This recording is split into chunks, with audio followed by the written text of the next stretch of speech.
Good morning. Morning. Okay, before we get any further, first thing I'm asking you to do is, if I can ask you to sit as close as you can as to the microphone. Okay. And then speak into the microphone as much as you can today, okay? Okay. All right. Can you please state your name? My name is Arielle Konig. And Arielle, what do you do for work? I am a project manager for TerraPower.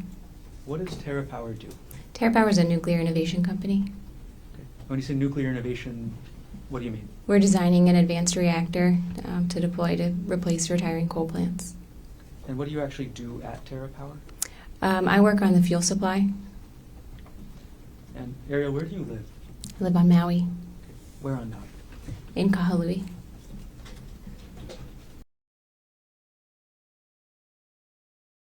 Who do you live with? I live with my children. Which children? I have two little kids and then my stepson.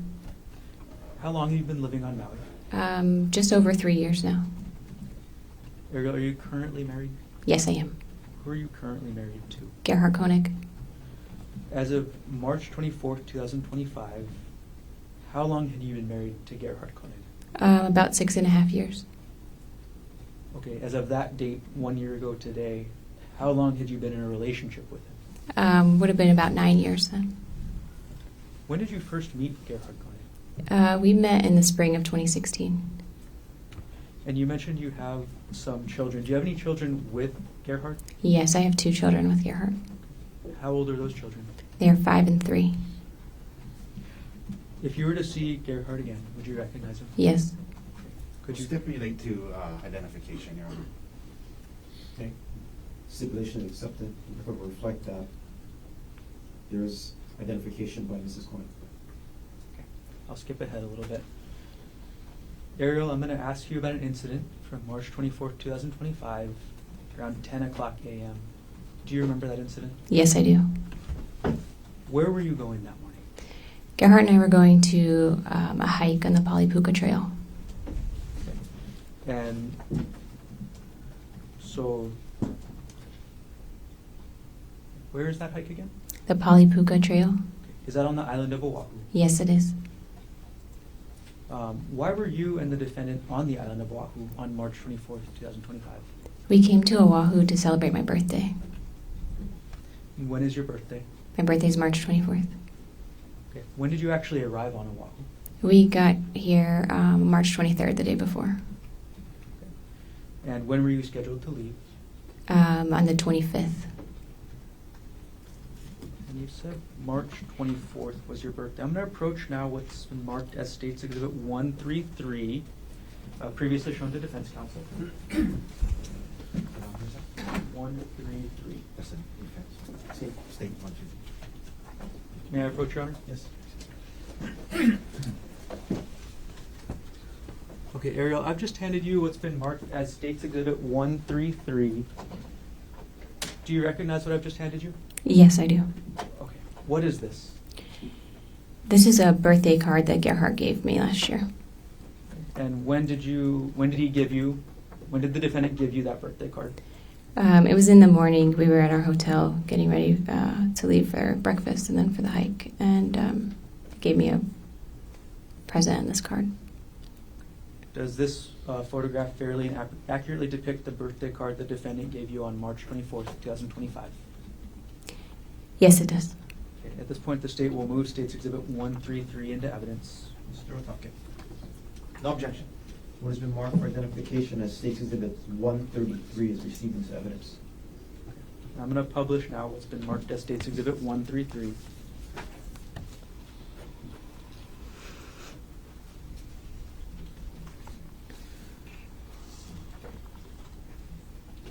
Arielle, how did you feel when you got this card?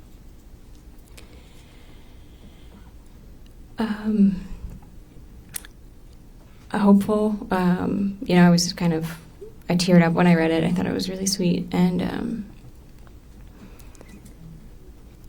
we were coming off of a hard season, so, I felt hopeful that this was a turning point for us in our marriage and that this was going to be a nice trip and kind of started the next chapter for us. Okay. I'll come back to what you just mentioned there a little bit later. Sure. But could you walk us, and I'm going to take down State's Exhibit 133, and I'm going to retrieve it from you now. Could we have it read to the jury, or at least published it in a way where they can see it? They'll get it when they deliberate. Well, It's up to the state to publish the exhibit as they wish. Okay, I'm going to retrieve the exhibit from there. Thank you.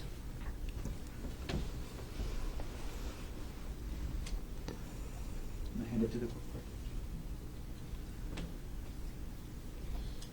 Okay. All right, Arielle, you got the birthday card in the morning, you said, and then you were late around 10 a.m. on this hike. Can you describe how you got to the Palipuka hike? We had a rental car, so we drove. Okay. Who drove? Gerhardt drove. And who planned the hike? Gerhardt planned the hike. Had you ever been on the Palipuka hike before? I had not, no. Had you ever been to Oahu before? No, this is my first trip to Oahu. I had flown through, but not visited the city. Okay, so you'd stopped at the airport before, Yes. but never left? Yes. Right. Can you describe the area around the trailhead of this hike, or the start of the hike? Sure. There's like a parking lot when you first get there, and then the trailhead itself is kind of hidden. There's a sign that says like the trail is closed here, and it's up. There's like a lava rock wall, and it's above that wall, and then there's like some porta potties off to the side. When you got to the trailhead, were there any other hikers around? Yes, when we first got there were two hikers walking around, looking on their phones, kind of looking like they were looking for the trailhead. When there's a sign that says the trail is closed, so it looked like they were trying to figure out where the trail actually was. And what did you and the defendant do when you saw those two would-be hikers? We saw them, and I was like, oh, they're looking for the trail too. We should tell them it's up here, because we had seen hikes like that before where you kind of go past the sign. And he said, no, it'll be nicer if it's just us. Let's just go to the lookout and give them time to find the hike. And so we went and parked and went over to the actual, like, more visitor area at the Palipuka Trail. Okay, when you said the visitor area or the lookout, what area is that?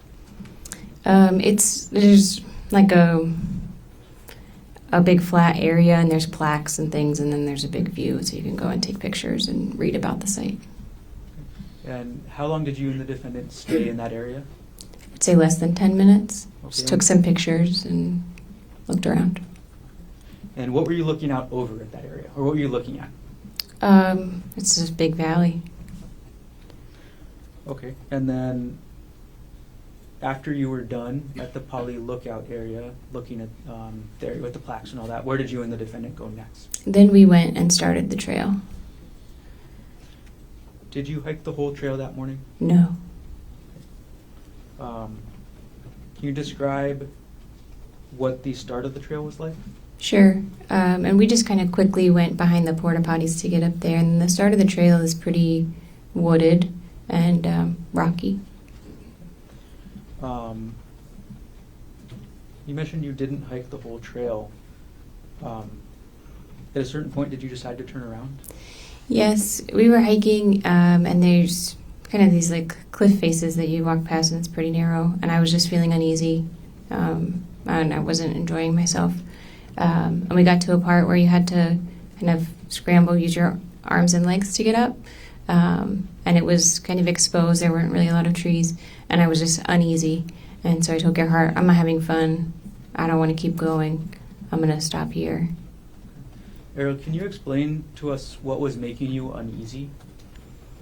The cliffs were just feeling, it was windy, and the trail was narrow, and the cliffs were really steep. Do you know how tall the cliffs were? I don't, hundreds of feet, I would say. Okay, so you're feeling uneasy, and you just said you told the defendant you didn't want to continue. What happened after you told the defendant that? Well, I had hiked up part of that little scramble area, and I came back down because I was feeling it was like very exposed up there. And so I came back down, and I was like, I told him he could keep going if he wanted to, and I would wait there. And so he went on for a little while I just kind of hung out. And it was maybe, again, 5 or 10 minutes, and then he came back. Okay, so once the defendant got back, Did he say anything? Yeah, he came back and he was like, "It's really beautiful. You should really come on it. It's too dangerous for me to be walking around by myself, but you've already done the hardest part by coming up this part. You should really come up and we could keep going." And I was just like, "No, I'm not enjoying it. I don't feel good. I'm not doing it." All right, so after you told the defendant no again, what did he do? Then we started making our way back down the trail. And can you describe for us what you and the defendant were doing as you started to head back down the trail? Sure, we were just walking and talking, and I was like, "Oh, I'm not as much fun as I used to be since having kids, I guess. But yeah, I'm just not enjoying this today." And we were walking down, and there's this big tree, and I was like, "Oh, I'll climb the tree. You can take my picture up there."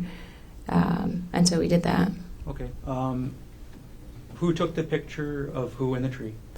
Yeah, I climbed the tree. I gave Gerhardt my phone and my purse to hold, and I climbed the tree, and he took the picture on my phone. So after you take the picture in this tree, where did you go? And I just climbed back down, back to Gerhardt and the trail. Okay. Once you climbed down from the tree, who had your phone and your purse? Gerhardt still had my phone and purse. Okay. What was in your purse? Well, my phone had with it my ID and credit card, and then the purse had, sunglasses and chapstick, something like that.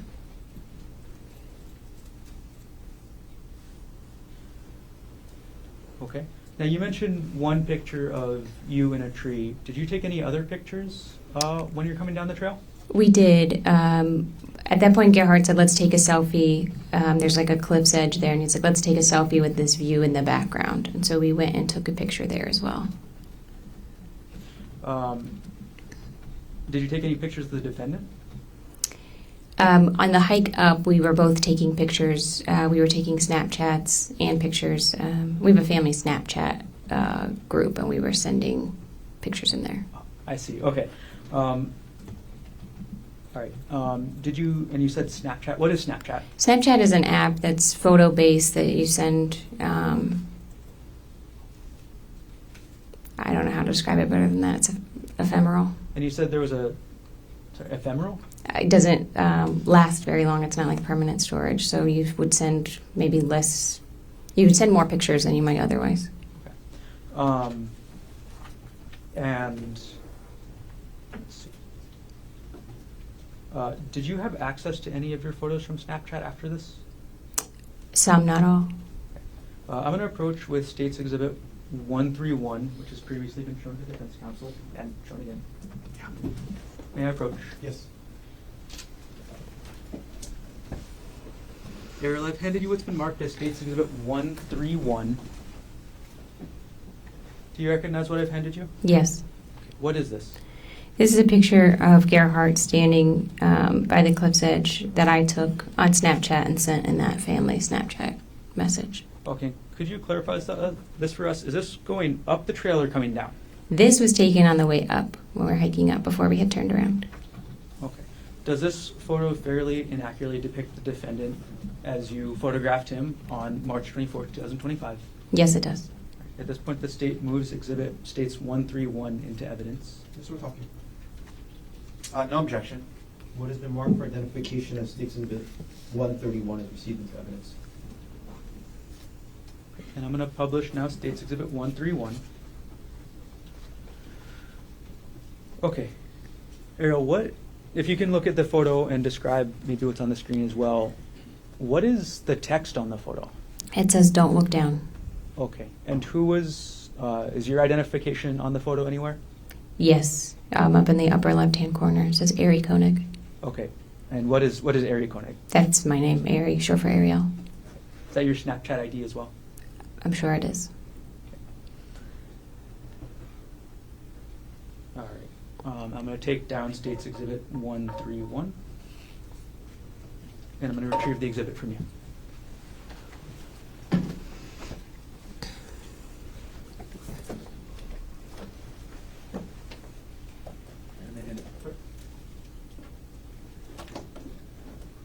Arielle, why did you say don't look down there? It's a very steep cliff behind him. Okay, I want to fast forward in time a little bit. to the photos you mentioned later. Sure. So did you take any other photos on the way down? Yes, right at that cliff. When I had come out of the tree and when we had walked to that cliff area, Gerhardt said, let's take a selfie with this as the backdrop. So we would be standing with our backs to the cliff, taking a photo. Before you took that selfie, or before the defendant asked to take that selfie, did you notice anything about the defendant's attention? Yes, he was very aware of where I was, where my feet were, where he was, and where the trail was. I felt like he was often looking at my feet and just very spatially aware of where I was on the trail. Did you ever take that selfie? We did. It wasn't quite as close to the edge as he wanted. I was standing from that photo. You can see there's a pine tree, and I was holding onto a branch of that because I was just uneasy that close to the edge. And we did take a selfie, but I held onto that tree. Okay. Do you still have access to that selfie? I don't. What happened after you took the selfie while you were holding onto the tree? I just asked him to move down the trail a little bit so that I could get past without having to go near the cliff. And then how did the defendant react to that? He was a little like, okay, and then he moved a few paces away. Okay. So after the defendant moved down the trail a few paces away, what did you do? Then I walked to him. So he was then facing me and the cliff, and I walked up to him. And again, everything was normal. I walked up and just kind of like brushed my hands against his shoulders, like kind of like a little hug. Okay. As you had your hands against his shoulders, where was the defendant facing? He was facing the cliff, facing me. My back was to the cliff, and he's facing me and the cliff.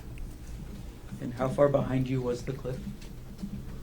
Feet, 10 or less. Excuse me, I couldn't hear that. 10 or less feet. All right. Thank So, you. okay, after this happens, after you get to where the defendant is on the trail, what happened next? When I walk up to him, then he grabbed me really forcefully by my upper arms, and he said, I'm so sick of this shit.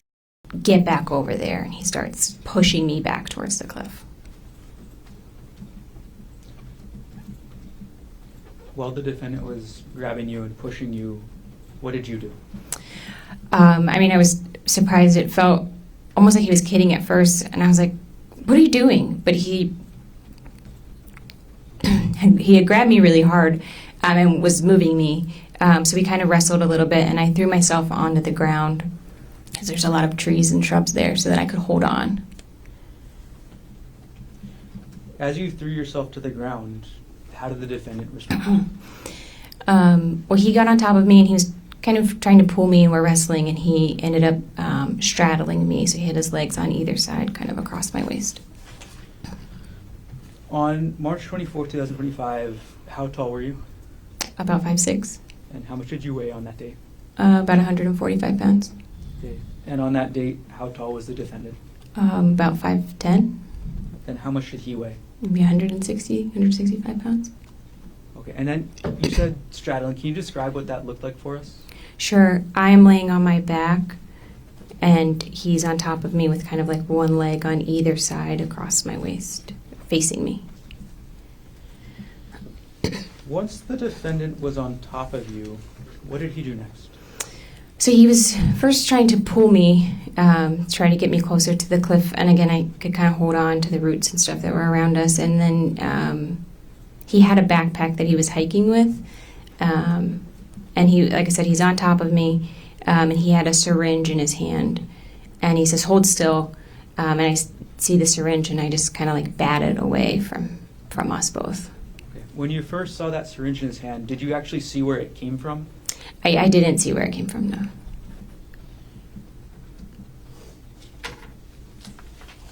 All right, and you said you were able to bat it. Do you know where it went? It just fell on the ground sort of near us. It would have been to my left because I could still kind of see it in my periphery. So I was trying to make sure it wasn't going to get grabbed again. And then could you describe what you remember about the syringe, what it looked like? Sure. It was a clear syringe with a blue piece, maybe blue plunger, I guess is what that's called.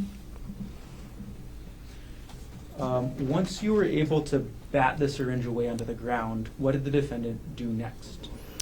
So he had taken his backpack off, and it was on the ground to his left, so kind of to the right side of my body here. And he was digging in that with his left hand, and then kind of holding me down with his right hand. And I'm screaming, and I'm saying, "What are you doing? Get off me!" And he's saying, like, "You're done. I'm so sick of your, so done with you." And I'm trying to kind of protect myself and get out of there. But also he's gripping his hand closed really hard. And there's a vial in his hand, so I was trying to pry his hand open so I could grab that vial out. Okay. Which hand did you see the vial in? The vial was in his right hand. Okay. And did you actually get to see the entire vial? No. Okay. What part of it did you see? I could see pieces of it because I'm trying to like pry his fingers off of it so that I can grab it and throw it. Were you able to open his hand that was holding the vial? Not enough to get the vial away. All right. You mentioned the defendant was saying some things. Can you tell us what you remember he said as he was on top of you? Yeah. I'm screaming and he's telling me, "Shut up! Nobody's going to hear you out here. Nobody's coming to save you." And I'm saying, like, "You can't do this. Everyone knows we're on a hike. They'll know this wasn't an accident, and our kids will be orphans. You'll go to jail, and I'll be dead. Like, you have to stop." And again, he's saying, like, "You're done. We're done with you. We don't need you anymore. You're done. You're done." Did telling the defendant any of these things that you told him, did that get him to stop? No, not really. And I had said, like, "Your mom just sent me a really beautiful text for my birthday. Like, your family will be upset if I die. You can't face our kids after this, you know." And he did seem at that point to, like, calm down a little bit. Like, it seemed like he took a deep breath and calmed down. And so I had this moment where I was like, okay, this is the break. Like, I can get out. And then he just starts hitting me with a rock. Okay. I'm going to backtrack for just a moment, Arielle. As the defendant was on top of you, as the defendant was saying things, and as you were saying things back, were you trying to defend yourself physically at all? Yes, and I'm screaming and trying to defend myself physically. So I think I bit his forearm at one point, trying to, that would have been his right forearm. And then I was also squeezing his testicles with so I had my right hand trying to squeeze his testicles to get him to get off of me. Okay. And was that, when you were doing those things, was that before or after he calmed down, as you just said? That was before he calmed down. Okay. So what happened, you said, after the defendant calmed down? Oh, well, it felt like he calmed down because it looked like he took a deep breath. And again, I was screaming, and so he's covering my mouth and stuff. And then we had this moment of, like, it seems like he takes a deep breath. And then he just starts hitting my face and my head with a rock. Did you see where the defendant got the rock from? I didn't see where he got it from, but, like, spatially, he was, like, reaching up around this area of my head. So my impression was that there was a rock on the ground near my head that he was able to grab.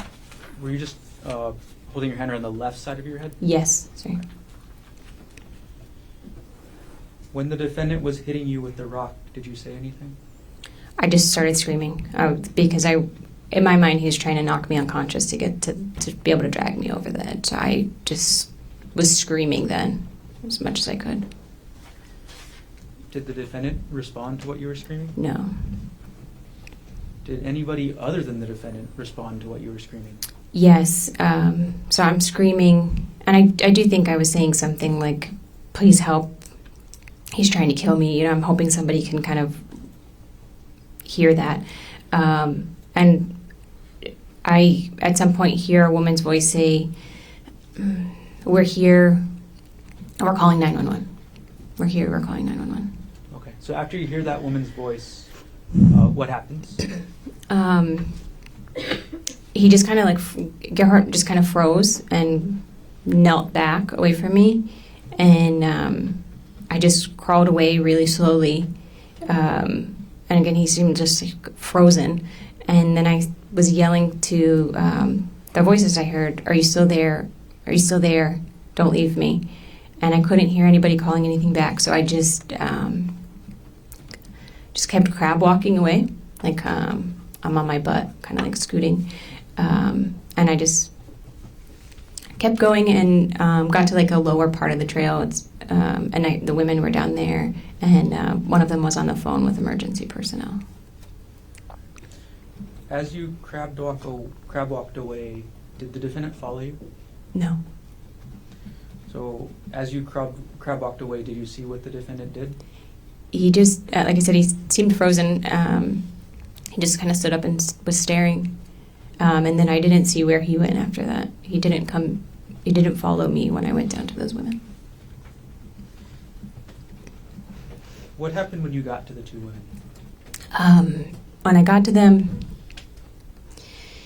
we were just trying to figure out how to get out of there as quickly as we could.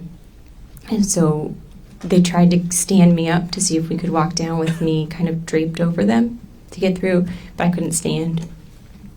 Excuse me. That was just like an unstable. So one of them went behind me and was kind of sweeping to make sure he wasn't coming after us, visually scanning to make sure he wasn't coming after us. And then the other one was in front leading us. And one of the women had like a large metal water bottle, and she had that in her hand, and she was like, "This is the only weapon I have." But and then I crab walked or kind of scooted down the whole trail with them on kind of either part to try to keep us safe. After this happened, where was your phone? My phone and my bag were still with Gerhardt. Still with the defendant? Yes.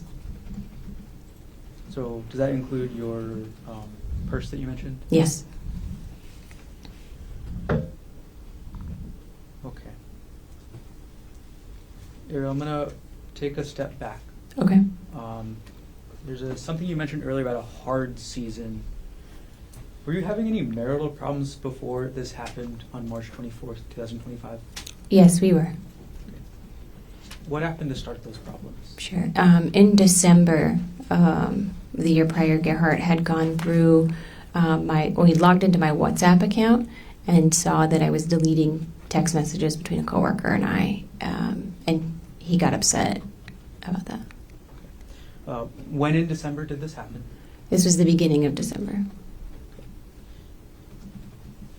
And when you say logged into your WhatsApp account, how does that work? Or first of all, what is a WhatsApp account? WhatsApp is a text messaging app. Okay. And you described the defendant logging in. Do you know how that works? Actually, no, I don't know how that worked. Did the defendant ever confront you about this? Yes, he did. My impression is that he knew about it for a few days and then confronted me about it a little bit later. Okay. And how did that confrontation happen? Well, we were on vacation, and he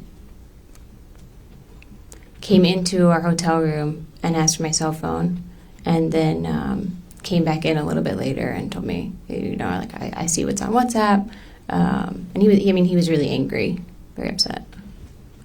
Okay, you say angry, upset. Can you describe what he said to you? Yeah, called me a lying bitch, you're a whore, how could you do this sort of thing. Okay. Who were you messaging with on WhatsApp that caused this confrontation? It was a coworker from TerraPower. His name is Jeff Miller. Okay, and you said Jeff Miller also works at TerraPower. That's right. Is TerraPower on Maui? No. Okay, where is TerraPower located? It's headquartered in Bellevue, Washington, outside of Seattle. Do you work in person or do you work remote? I work remotely. So who is Jeffrey Miller to you? He's a coworker and a friend. Did you ever have sex with Jeffrey Miller? No. in these WhatsApp messages, did you ever send or receive sexual photos with Jeffrey Miller? No. Did you discuss sex at all in the messages? No. In these messages, did you flirt with Jeffrey Miller? Yes, some of them are flirty in nature. And when the defendant confronted you in December about these messages, how did you react? I was apologetic. He was obviously hurt, and I was really committed to my marriage and my husband, and so we agreed to work through it and try to, kind of rebuild, because I had definitely broken his trust and could tell he was hurt. As a couple, how did you and the defendant characterize these WhatsApp messages? It felt like an affair to him, so we called it an emotional affair. Did you say emotional affair? Emotional affair is the word, yeah. After the defendant confronted you and called you a lying bitch and a whore, did the defendant make any demands about your job?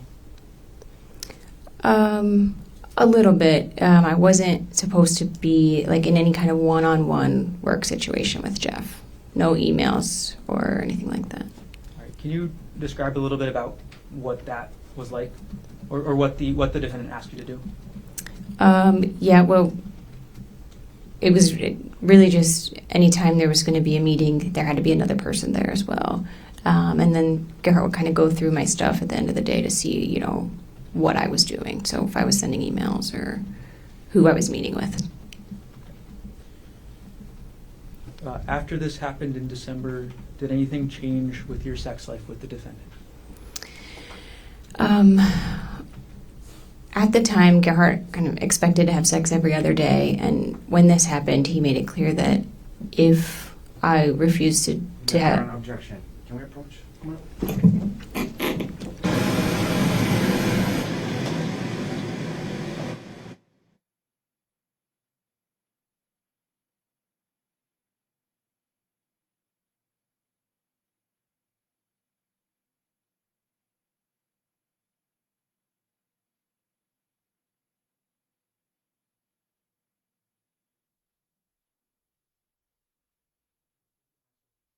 Gentlemen, Ms. Konig's last answer stricken from the record. Okay, Arielle, I'm going to rephrase the question. How often did the defendant demand to have sex in December after this emotional affair came out? Every other day. When did you actually last have sex with the defendant? December 24th that year. December 24th of 2024. That's right. So between December 24th, 2024 and March 24th, 2025, did you have sex with the defendant? No. In those months, December through March, did you and the defendant work on your relationship? We did a lot of work on our relationship. Yeah, we both were doing individual and couples therapy.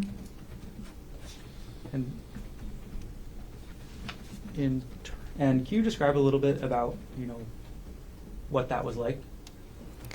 Yeah, we were trying to work on a lot of different things in our marriage, in addition to the deleted text messages, which again, I could tell Gerhardt was deeply hurt by.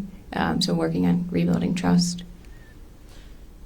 In terms of non-sexual intimacy, did anything change in that with regards to your relationship with the defendant after this all came out in December? A little bit, yes. And in that, Gerhardt really wanted a lot of touch, physical touch.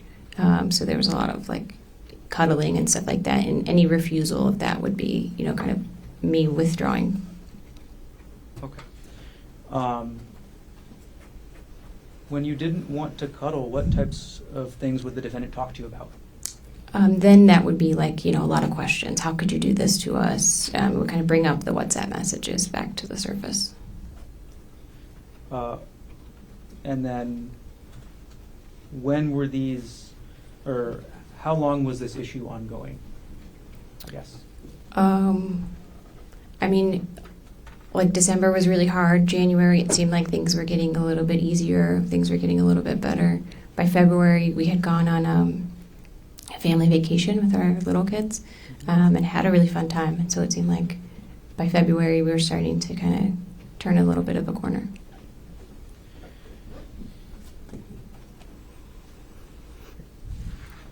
And were you and the defendant still talking in January? Yes. Okay. I'm going to approach now with States Exhibit 130 and 117 for your decision with the defense.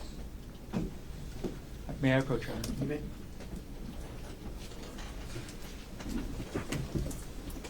Thank you. Arielle, I've handed you two exhibits now, 130 and 117. Without showing them to the jury, could you look at what they are, and when you're done, look up?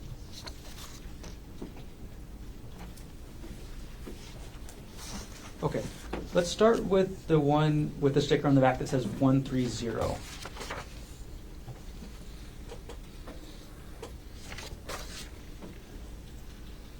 What is that?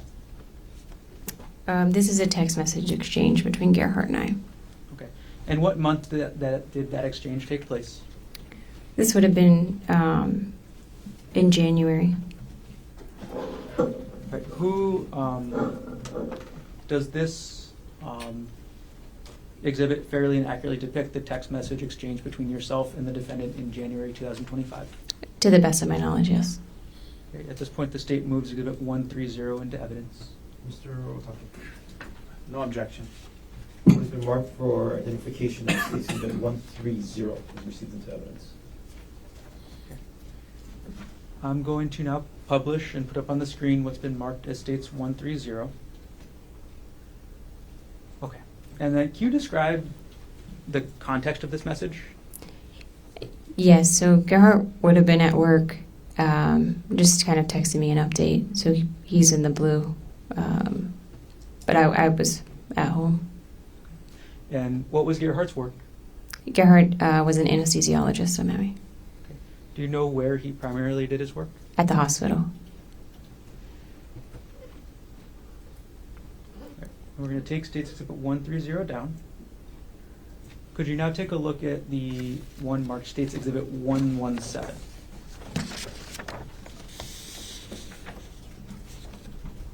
Okay, what is that? This is an email that Gerhardt sent me also in January. Okay. And what is the email about? It's about life insurance. And is this a true and accurate copy of the email the defendant sent you? And sorry, what date was the email sent? The date is January 21st, 2025.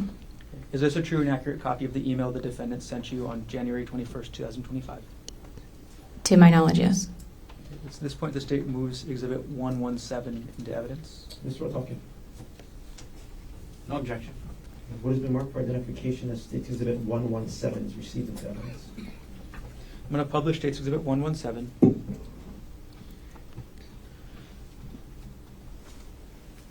Arielle, what was the defendant asking you to do in this email? He wanted me to reach out to an insurance representative from AAA to apply for a life insurance policy. At the time that you saw this email, did you think anything of it? No. We're going to take Exhibit 117 down from the screen right now. And I'm going to retrieve both exhibits from you, Arielle. Thank you.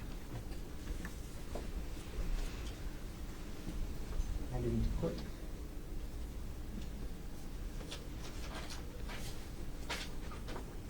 Okay, so you said you didn't think anything of the defendant asking you to increase your life insurance at the time. Is that right? That's correct. Okay. In your relationship with the defendant, who handled matters such as insurance? Gerhardt did most of the financial stuff. The financial stuff, is that even more than insurance? Yeah, I mean, did taxes and, tracking everything. Okay. Can you describe what financial things the defendant actually took care of? Sure. He made sure did all of the utility payments and bill payments. And then in this case, looked at our life insurance and how much we would need if either of us were to pass away to keep our kids in our house. Who set the budget? We didn't really have an established budget. I'm I'm going to move forward in time just a little bit, Arielle, to February 2025. Okay. How did your relationship with the defendant progress into February? Yeah, like I said, January, was better than December. February is better than January in terms of, stability and kind of seeming like things, being hopeful for the future. In February, we did a family vacation with our little boys and saw Gerhardt's family. And we had a really fun time. So it felt like I said, just felt hopeful for the future. Were these WhatsApp messages an issue in your relationship at all in February? I not that I recall, and if so, it was a small thing, yeah. And how did your relationship progress into March 2025? Same, again, I would have said in early March. March was better than February. It seemed like we were both really trying. We certainly had things to work through, but it seemed like we were both putting in a lot of effort. And we had committed to kind of giving our kids 2 years of us like really working on things, and it felt like we were both really leaning into that. And this birthday trip in March, at the end of March, who planned that trip again? Gerhardt planned the trip. And how did the trip go before you took the hike on March 24th? The trip was going well. We came out the day before in the morning, and we went to a spa, and we did like a long couple spa thing, a couple hours long. Did a nice lunch. We walked around and shopped and had a nice dinner. It felt, normal. We were having fun together, relaxing. You mentioned the spa thing. Is that something that you and the defendant talked about before you did it? Yes. Okay. How far in advance did you know you guys were going to the spa? Weeks or less, 1 to 2 weeks, I would estimate. Did you and the defendant talk about the Polypuka hike specifically before you did it? No, not really. Maybe the night before. Did you research it together? I did not know. So did you look at any web pages about the hike before you went on it? No, I didn't.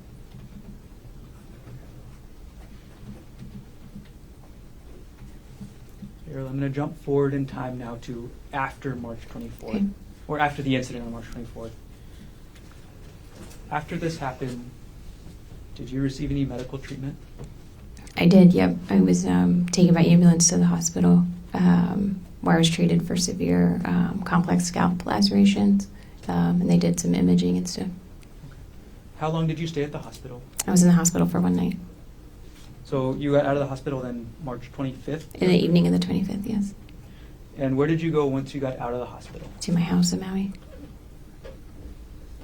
Can you say that one more time? To my house in Maui, sorry. And is that the 19 Pu'uehu Place address that you mentioned? That's correct, yes. When you got back to Maui, did you find anything relevant in your house to what happened? Yes. A few days later, I found Gerhardt's work bag in our closet. Okay. And what did you find that was relevant about the work bag? I just unzipped it, and I could see syringes and medication were in there. How did you react to finding the bag of medical supplies? I was surprised. I called an attorney and then got in touch with the police to have them come get it, just in case it was relevant. Did the police eventually come and collect the bag? They did, yes. 2 evidence specialists came to take it. And between the time that you saw the medical supplies in the defendant's work bag to the time that the police came to collect them from your house, did you tamper with, alter, substitute, or destroy any of the items in that bag? No. And could you describe the bag for us, just the physical bag? Sure, it's a black backpack, but it has like a 1 shoulder strap. It's not a full backpack. Other than the bag, did the police recover anything else from your house on Maui? They did. They also took his laptop computer. Where was the defendant's laptop before the police recovered it? It was on his desk at our house. Do you know the login information for that laptop? I do not know. Do you have like a computer account on that laptop? No. From the time that you got back to your house on Maui to the time that the police recovered that laptop, did you do anything at all with the laptop? No.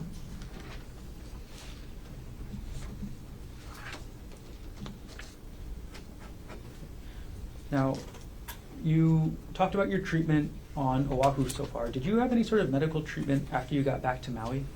I did. I had a lot of wound care for. I had a bunch of stitches through my scalp. I had a lot of wound care for that, and then I had some treatment for a distal fracture of my thumb. Were you able to work after this happened? No, I was out of work full time for maybe 4 weeks, something like that, and then I was on light duty for a few weeks after that, and then ongoing physical therapy for vertigo and for just kind of fatigue and being able to sit at the computer and do, because I work on my computer screen all day. So did physical therapy to kind of strengthen the ability to do that.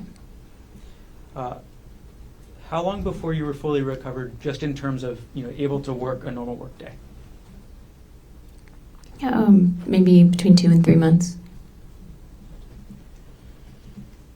Do you have any visible long-term effects from the injuries from March 24th, 2025? Yes, I have scarring on my scalp and my face. And Arielle, could you show everybody in the courtroom the scar on your scalp? Sure. And I want the record to reflect the witness is just pulled her bangs up on the left side of her head to display a scar. Yes. Arielle, how do you normally cover that scar? Until Objection irrelevant. Sustain. Does your hair grow in the area where that scar Same is? objection, Your Honor. Overruled. no, my hair does not grow there. Arielle, on March 24th, 2025, did you give the defendant permission to try and push you off the cliff? No, I did not. Did you give the defendant permission to try and inject you with a syringe? No, I did not. Did you give the defendant permission to hit you with that rock? No, I did not. Thank you. I have no further questions at this time. Good morning, Ms. Konig. Good morning. My name is Tommy Otake. I'm Gerhardt's attorney. I have some questions for you this morning, ma'am. If I ask a question that you don't understand, please let me know and I'll try my best to clarify it, okay? Yes, sir. All right. Now, I want to begin a little bit with this issue of Mr. Jeffrey Miller. Mr. Miller was a coworker of yours, yes? That's right. And was he a senior vice president at the company that you worked for? Not at the time, no. At the time, what was his position? And when at the time, I mean in November or December of 2024. What was his position at TerraPower at the time? A director, senior director, something like that. Senior director. Okay. Now, you understood Mr. Miller was also married, yes? Yes, You were married at the time, yes? that's right.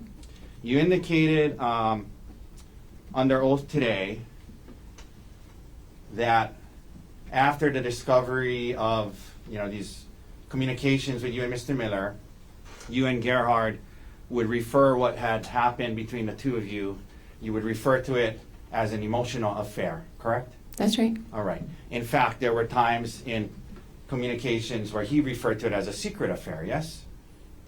When you say he, you mean Gerhardt? Yes.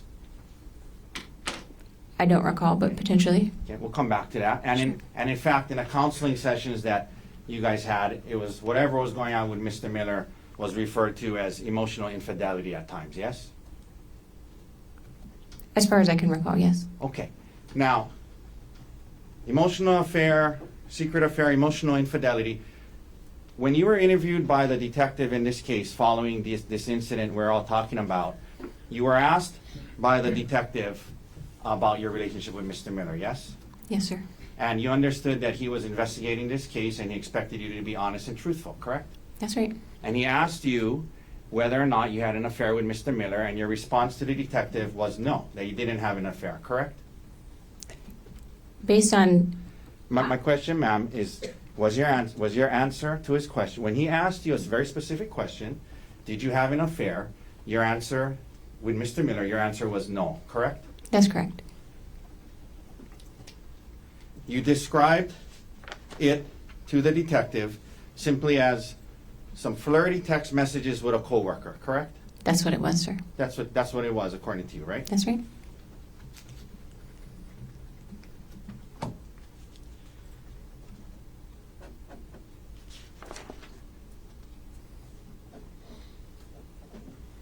Now, after the discovery of these messages and what was going on with you and Mr. Miller, there were times when you and Gerhardt would communicate about the situation by text messages between the two of you, correct? Yes, sir. Okay.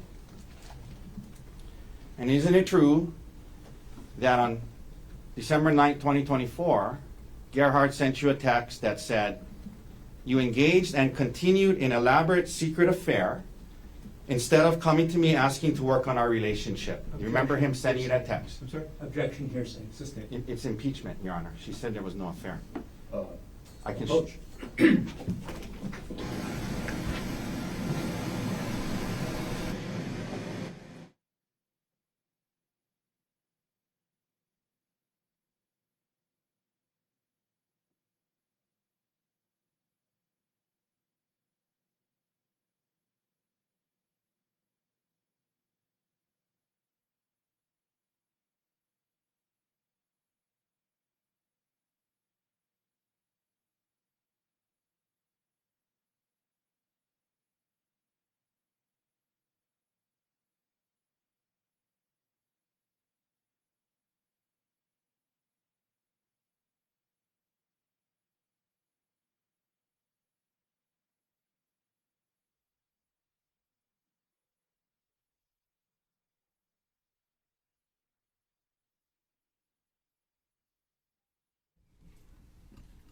Thank you, Your Honor. Please.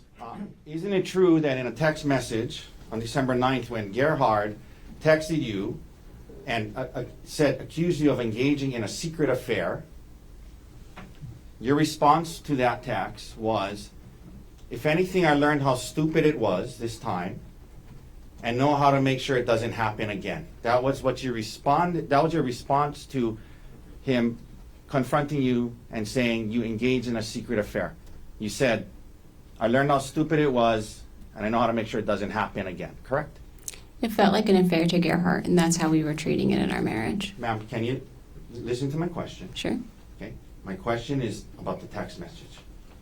Isn't it true in a text message, I'm not asking you why you said what you said, in a text message, when Gerhardt accused you of engaging and continuing an elaborate secret affair, your response was, if anything, I learned how stupid it was this time and know how to make sure it doesn't happen again.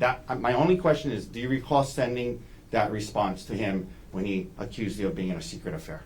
Yes.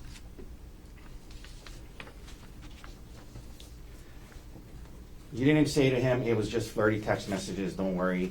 You said it was stupid of me, it won't happen again, correct? Because when I did that, we would start to argue, so All right. you're right.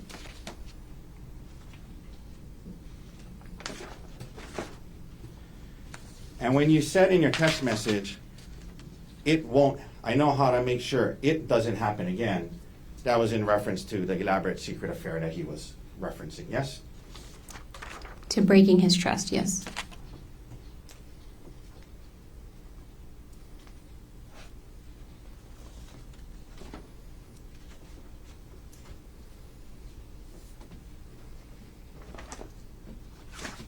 Another thing that happened after the discovery of your relationship with Mr. Miller, another thing that happened is, as you talked today about working through this in January and February. Remember that? Yes, sir. Okay. And another thing that happened to help you guys work through this is you guys started listening to audio self-help books. You remember that? Yes, sir.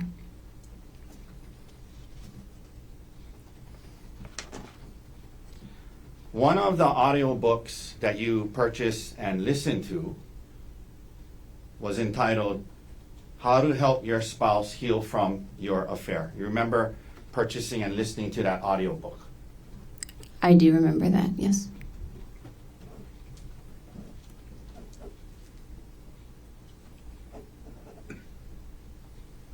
You took the time to purchase it and listen to it. And that was the title of it, How to Help My Spouse Heal from My Affair, as in your affair, correct? That's correct.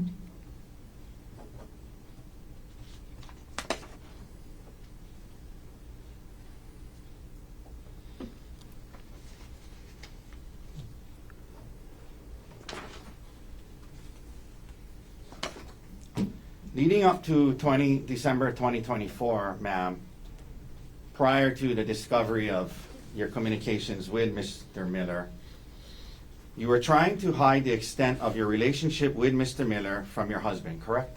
That's right. To conceal the substance of your communications and the extent of your relationship with Mr. Miller from your husband leading up to December 2024, you were purposefully deleting your messages to and from Mr. Miller on your phone, correct? I was deleting messages on my phone. That's correct. Yeah, so Gerhardt wouldn't see them, right? That's right.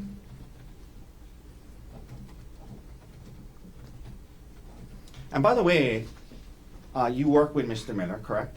That's right. You guys have work emails that you can email each other on, yes? Yes, sir. He had a work phone, yes? Yes, sir. Did you have a work phone? No. Okay, but you had text messaging on your phone. You could text him on his work phone about work things, yes? Through text messaging, yes? That's an option for sure. Yes. Yeah, and emailing about work things on a work email, that was an option, right? Yes. But you chose to communicate with Mr. Miller, this other married man, on WhatsApp, correct? I use WhatsApp for work for other things too. Yes. Ma'am, that wasn't my question. Yes, I talked to him on WhatsApp, sir.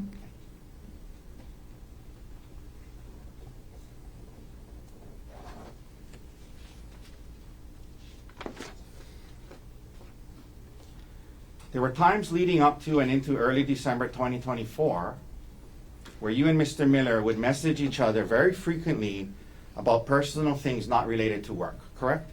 Yes, sir. Some days all day long, back and forth all day long, correct? Potentially. Okay. Your Honor, I'm going to ask Your Honor to take judicial notice that December 1st, 2024 was a Sunday, and I believe we have a calendar here somewhere. May I approach, Your Honor? This is from timeanddate.com. Or the witness? Excuse me? The bench or the witness? You want You, Your Honor? Yes. Ideally, to show you the calendar. Come on up. December 1st, 2024. Mr. Gardner, any objections? None at this time. Yeah. So the court would judicially notice that December 1st, 2024 was a Sunday. Okay. December 1st, 2024 was a Sunday, not a work day, correct? Sure. I'm going to show you now what's been marked as D123. D123. May I approach, Your Honor? You may.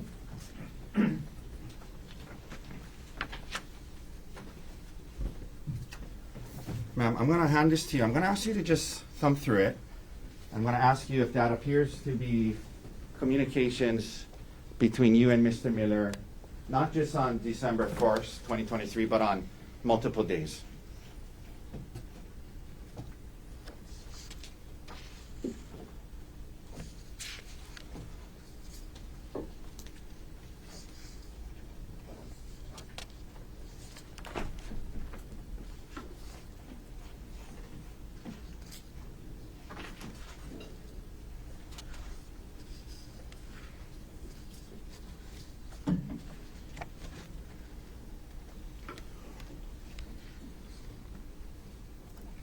Will you please repeat your question?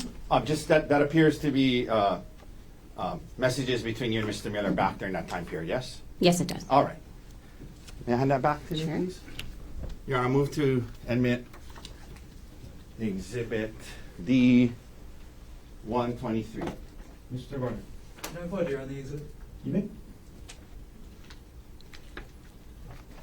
Ms. Konig, I'm going to hand you back what's been marked as D123. Thank you. Take a look through, and are there any redactions to that exhibit? Yes, Did you place those redactions yourself? I did not. Do you know what has been redacted? I do not. You have a moment? That's how you guys gave it to us. Okay. No objection then. Are you aware that when the prosecutors pulled this from the computer, that's the redactions they provided to us with? I'm not aware of Hang that. on. Do you still want to proffer it or no? Yeah, I'd like to admit it into evidence. Do you have further foundation, like, Well, I mean, I think the question There's is, no objection. no objection. no follow-up then, right? Not foundationally. Okay. Then what has been marked for identification as exhibit D123 is received into evidence. Thank you. May I approach and retrieve it? Yes, you may. May we publish, Your Honor? Yes, granted. And Mr. Dirks, if you can please go to 12-1. First of all, this goes on for pages and pages and pages, correct? Yes, it's over months. Excuse me? It looks like it's over months, but yes. But this is all between you and Mr. Miller, correct? Yeah, Your coworker, right? that's right. Okay. Let's go to 12-1, please. Mr. Dirks, let me know when we're there. I think it's the bottom of 1908. Is that it? Yes. Okay. Can we blow up the bottom section, please? Okay. Is it possible to make it bigger? Not really. Shucks. Okay. Ma'am, I'm going to read this to you, and can you see it on the screen there? May I have a copy? Oh, sure. That's probably a good idea. Thank you. Thanks. I'll turn to 1908.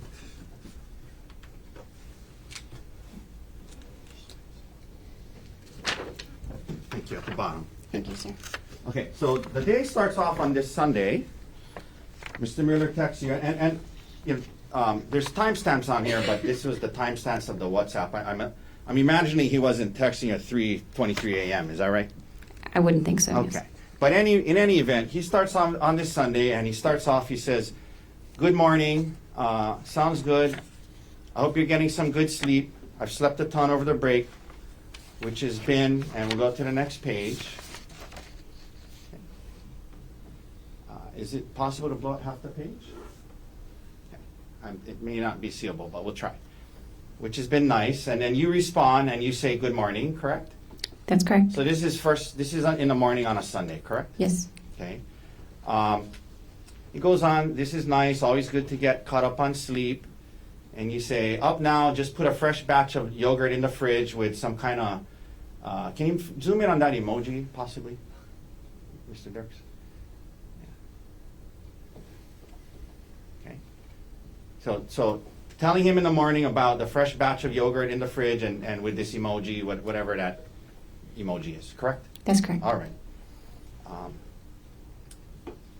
Now, it goes on throughout the day. We don't need to read all of it. Can we go down to 6:42 a.m. On 12-1? Thanks. Okay. You indicate to him that I guess we will watch some football here too, probably. G is on call. I'm planning to decorate the tree with the kids. And he says, Mr. Miller says, gotcha, correct? Yes. So on a Sunday, you're telling him what you guys are doing. You're going to decorate with the kids with the trees, yes? Yes, sir. Okay.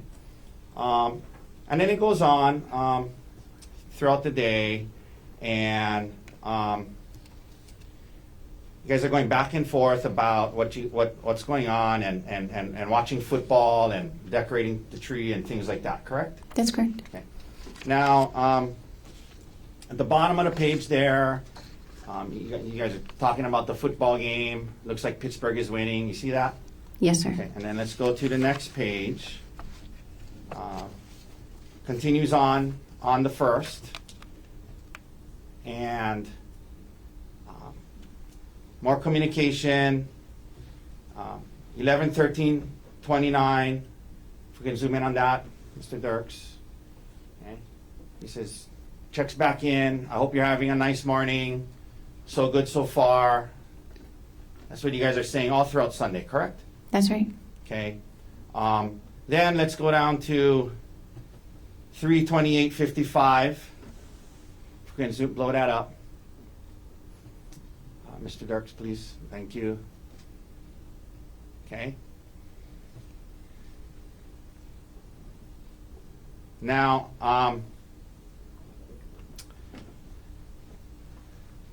says, he says, I'm making sure Kay eats OFC, guessing that's what the lie was about. Mr. Miller says, nope, REK, not at all, just much easier to discuss. And then he says, plus I'm looking forward to chatting at some point anyway. And can we blow up that emoji, please?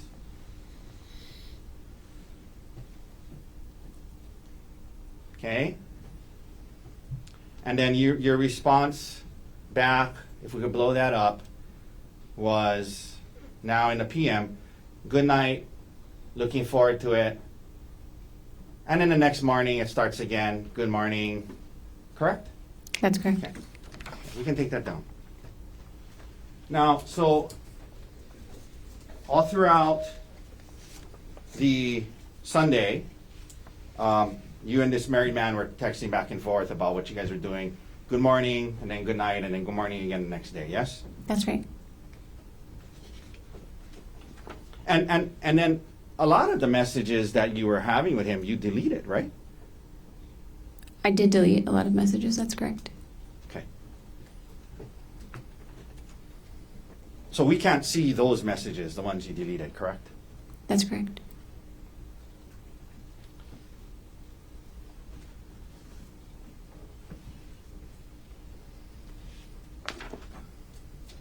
Have you ever heard of the word, and I may not be pronouncing it correct. Actually, can I take that back? Have you ever heard of the word Heleu? How do you say H-E-L-E-U? Haleu. Haleu. What is, in your line of work, what is Haleu? Haleu is high assay, low enriched uranium. It is it's like a range of enrichment for uranium-235 that would be used as nuclear fuel for advanced reactors. Okay.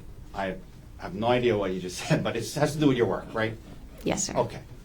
And during this communications with Mr. Miller, you and Mr. Miller would use the word Haleu in your personal messages to one another as code to let the other person know when your respective spouses were around, correct?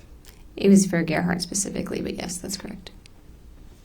It was for Gerhardt specifically, meaning you would tell Mr. Miller, I got Haleu today, can't talk. And that was your way of communicating to him, hey, I'm around Gerhardt today, yes? That's correct.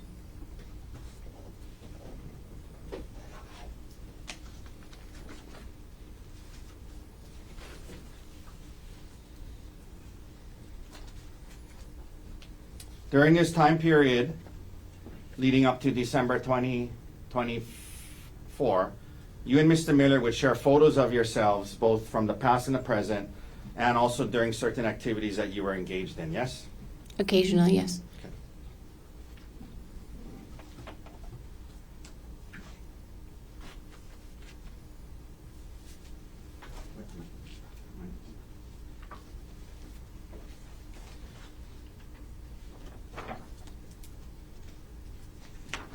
And, Your Honor, may I approach with D-124? Yes.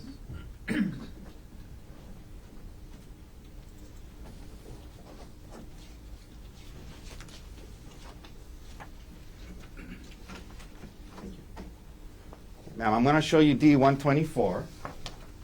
If you can look through that, and I'm going to ask you again to, if that looks to you to be messages between you and Mr. Miller, and also photos that you guys would send to each other. And let me know when you're ready.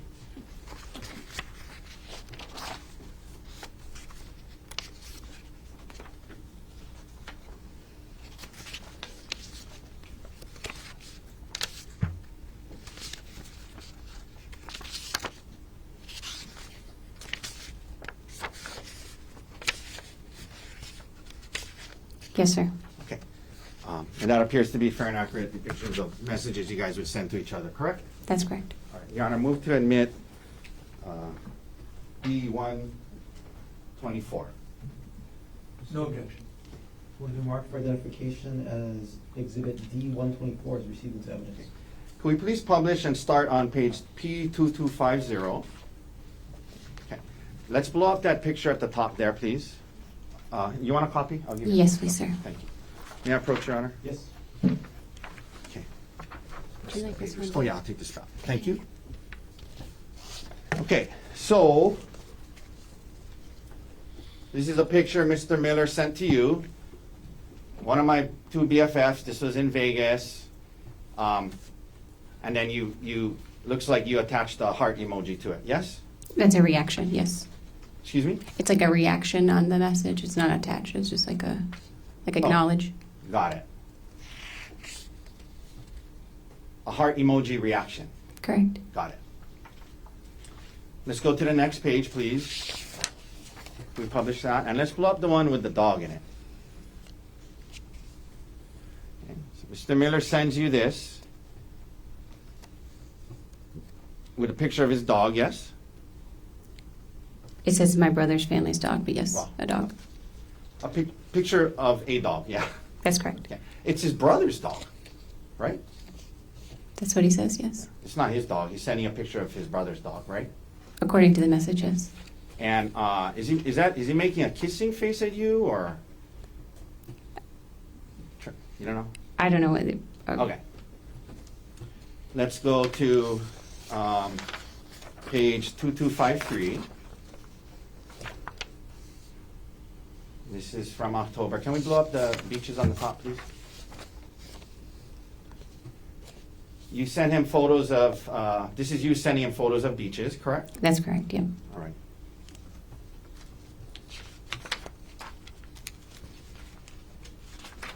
One second.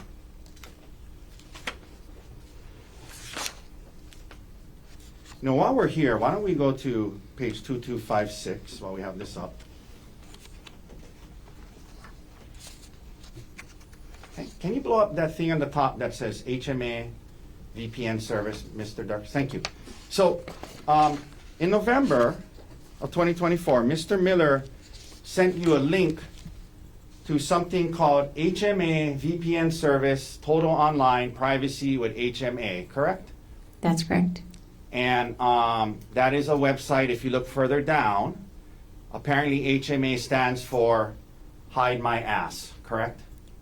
Correct. www.hidemyass.com, yes? That's correct. And you understood that a VPN is an app that allows you to hide your internet activity from others, correct? That's not my understanding of a VPN. This was sent to be able to watch football that was streamed locally. Okay. VPN service, total online privacy, hide my ass. And he sent you that so you could watch football? That's right. Okay. This wasn't for work purposes, was it? This is not for work purposes. You're correct. TerraPower wouldn't use something called www.hidemyass.com, would they? I would not expect them to use that. That's correct.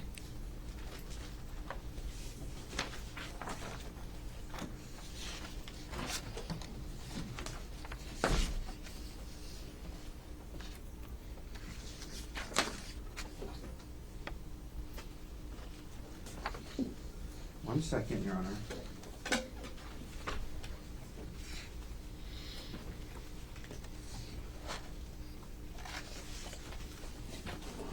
You also sent photos to Mr. Miller as well, and may I approach Your Honor with 183? Yes.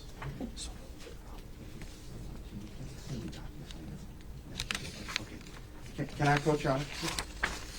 I'll bring a copy. Trey Jeff. Okay, thank you, Latree.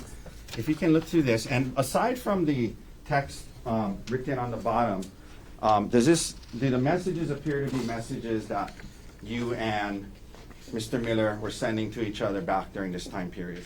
Yes, they do. Okay. Your Honor, may we please admit Exhibit D-183? Mr. Varner, No objection. what is the mark for identification as Exhibit D-183 as received as evidence? If we can, Mr. Dirks, please publish the first page of this exhibit. Okay, can we blow up the picture, just the picture?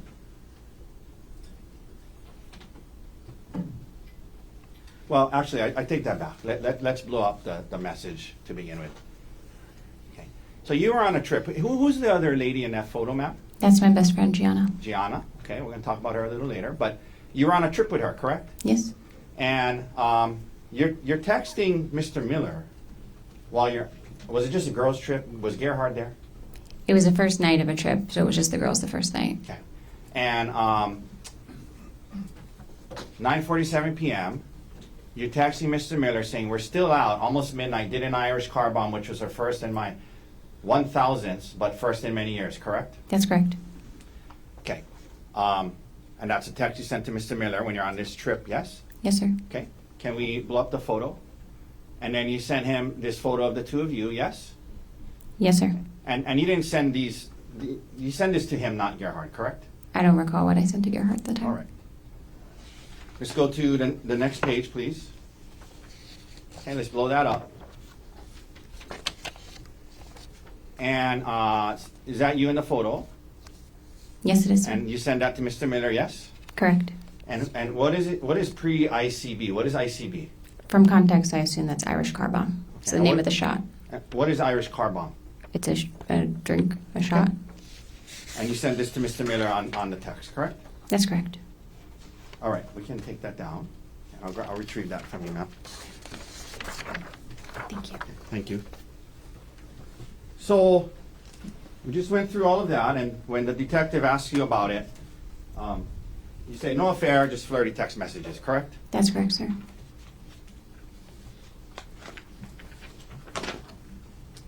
Okay, now, it's true, ma'am, that Gerhardt took it pretty hard when he found these messages, yes? He was upset, yes. Yeah, and he took, well, he confronted you when you were on a trip with your friends Gianna and Brian in San Luis Obispo, correct? That's correct, sir. And was that the trip that we were just talking about? Yes. So the day before Gerhardt gets there on this couple's trip, that night before, you're sending photos of yourself and your friend to Mr. Miller, correct? That's correct, sir. Okay.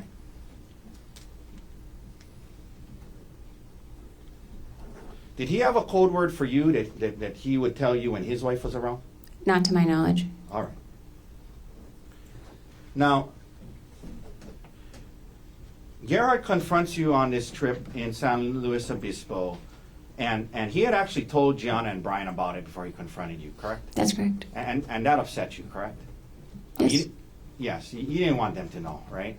Oh, I would have just preferred to be able to talk with him first. I tell Gianna almost everything. I think I would have told her about it anyway, but You think you would have told her about it anyway? Had you told her about it prior to him confronting you? I mean, had he confronted me, I would have told Gianna that we were working through that. But- There wasn't, in my mind, A something. second ago, you just said you were a little upset that he told Gianna, right? He told them before telling me. Right, and that upset you, right? Yes, that felt unfair. Now, Gianna and Brian had actually been through something similar recently, where Brian supposedly had cheated. Oh well, strike that question. Recently, Brian had an affair on Gianna, correct? And they were working through that, yes, They were working through marital problems. involving him in infidelity, right? That's not my marriage. Doesn't feel like that should be my business. I'm not asking if it was your business. I'm asking if they had Gianna had shared that with you. You guys are best friends. You guys share everything. Sure.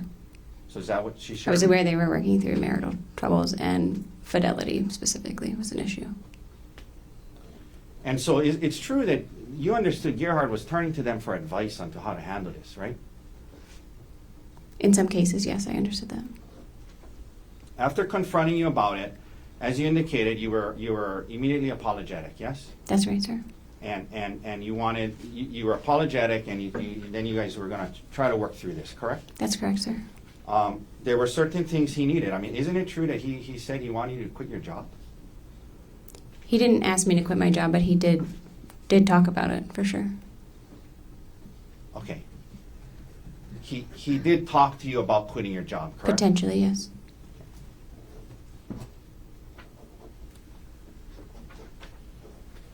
And he also demanded that you cease all contact with Mr. Miller in person, yes? Yes. And in fact, you had a trip planned coming up to Seattle with Mr. Miller that you ended up canceling, yes? He would have been there. There were several people from TerraPower. Okay, let me rephrase that. You were going to go on a work trip at which Mr. Miller was going to be at, correct? Correct, sir. And in fact, on that trip, you had changed your hotel to be in the same hotel as Mr. Miller, correct? And several other TerraPower employees, yes, sir.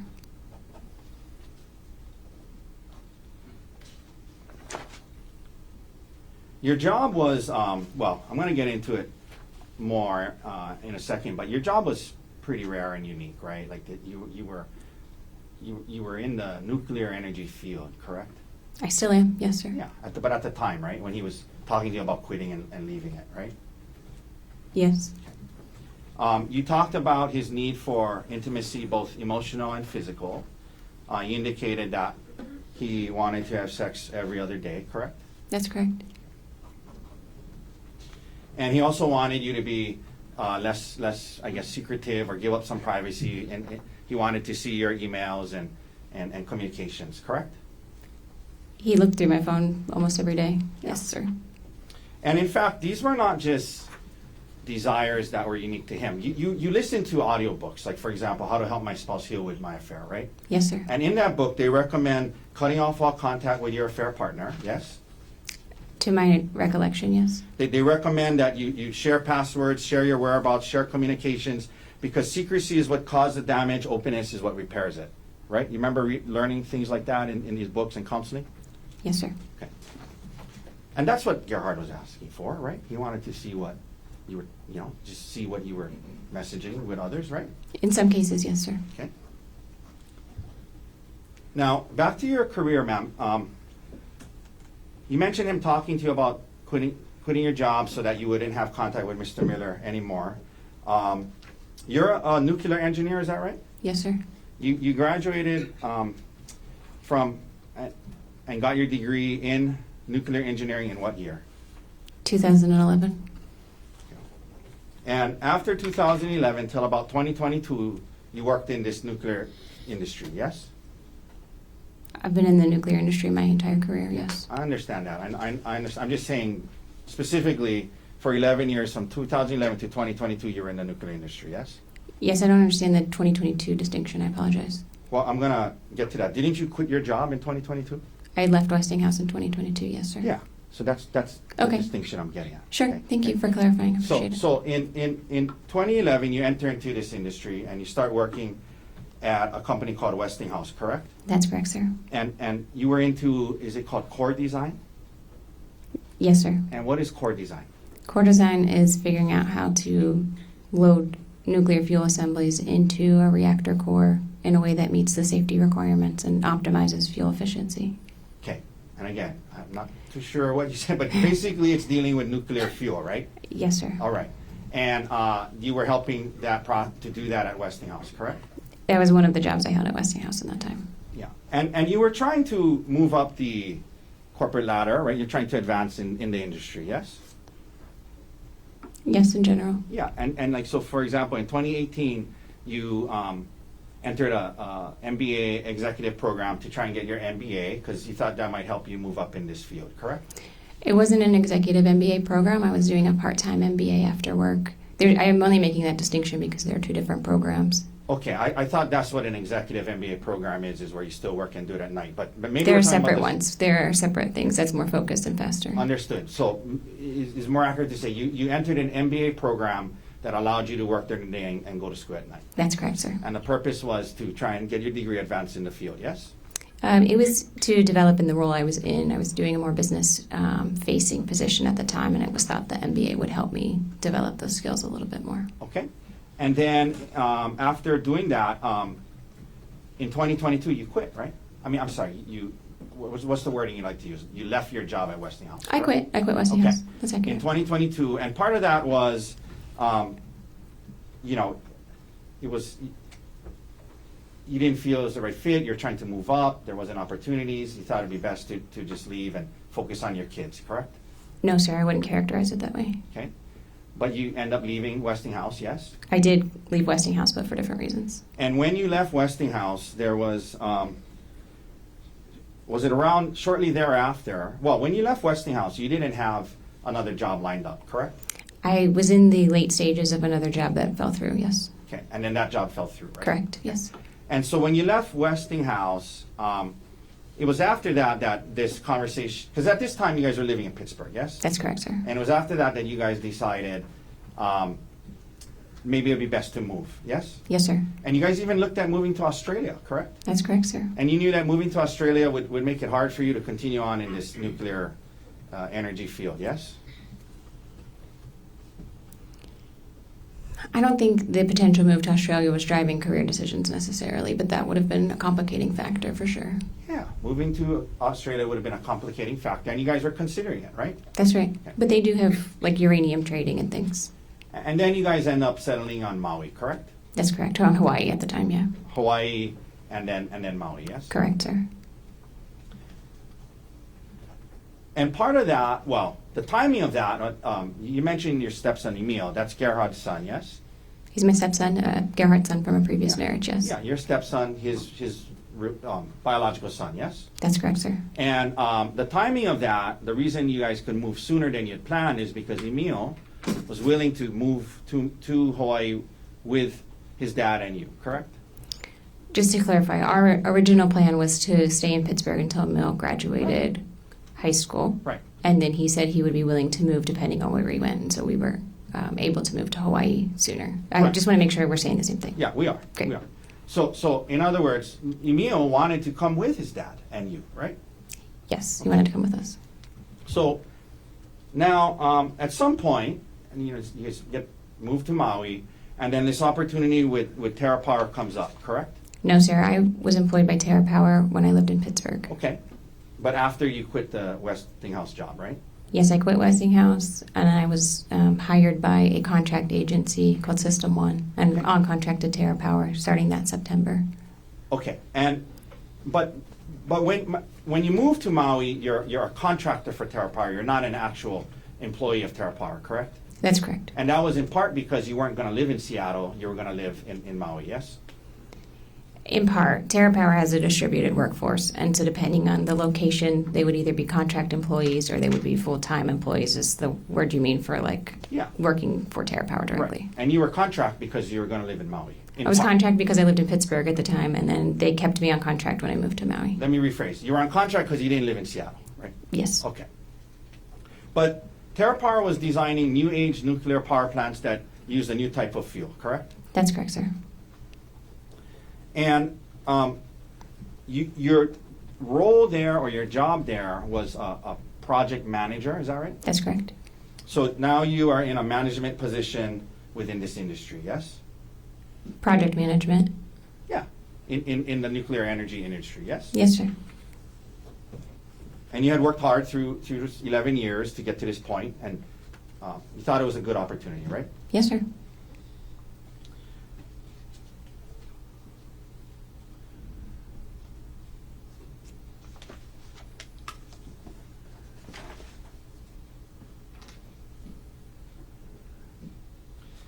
Now, we just talked about Gerhardt, when he found out about this, talking to you about leaving, so you wouldn't be around Mr. Miller, correct? That came up. I recall one time that came up. That didn't seem like a key point of the discussion to me. But you didn't want to quit your job at Terra That's Power. correct. I did not want to quit my job. I like my job. Do you now work directly for Terra Power? Yes, sir, I do. Okay, so you're no longer a contractor. You now have a direct job with Terra Power, yes? That's correct, sir. And what is your job title now? Product manager for Halo. Product manager, and that's a step up from project manager, yes? Not necessarily, and not at Terra Power. Okay. But now you're a direct employee of Terra Power. I am, yes, sir. And to obtain that, have you committed to move to Seattle at some point? No, sir. Okay. But did they change their setup where now you cannot be there and be a full-time employee? They did, and they have several arrangements with different personnel for that. Okay. So you didn't want to quit your job. You're still at Terra Power to this day, now as product manager, yes? Correct, sir. Okay. And you still travel for work and go to Seattle at times, yes? Yes, sir.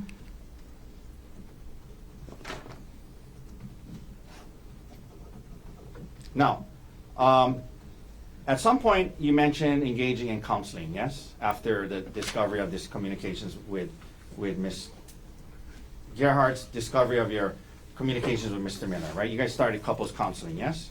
Yes, sir. And as you indicated, the counseling wasn't just about the affair, it became about the relationship, and you mentioned, you know, his need for intimacy, and it was about the relationship, not just the issues with Mr. Miller, correct? That's correct, sir. And you mentioned January into February, you felt you guys are making some progress, correct? Yes, sir, that's correct. But the issue with Mr. Miller would still come up from time to time, yes? Occasionally, I would say occasionally at that time. I have a hard time recalling that in February. Okay.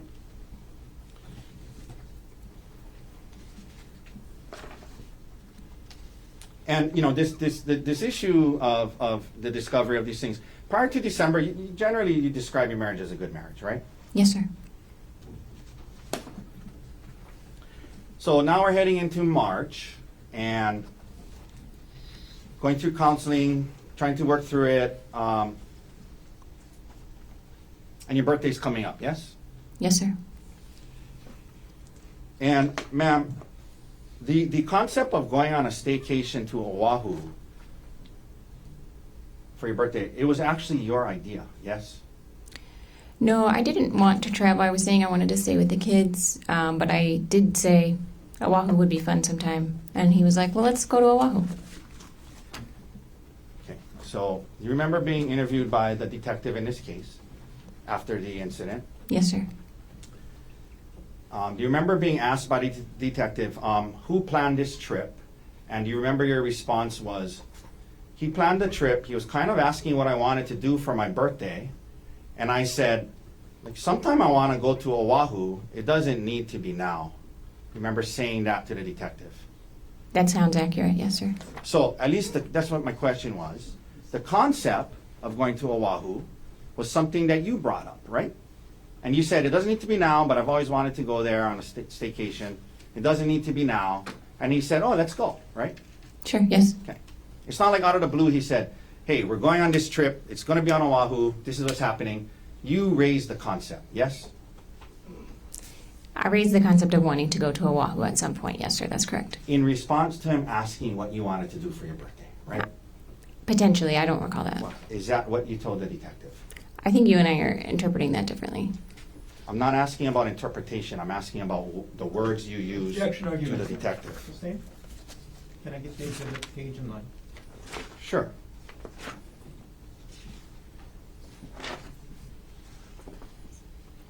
This is exhibit 107, page 5, lines 13 through 15, D107. Ma'am, when the detective asked you who planned this trip, your response was, he planned the trip. He was kind of asking what I wanted to do for my birthday, and I said, sometime I want to go to Oahu, but it doesn't need to be now. That's just the words you said to the Yes, detective. you and I agree on that, yes. Okay, thank you. Sure.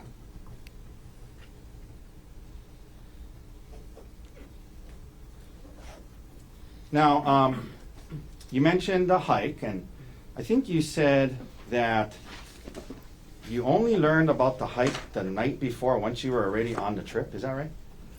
About which specific hike we went on. Okay, but you knew you were going to go on a hike, right?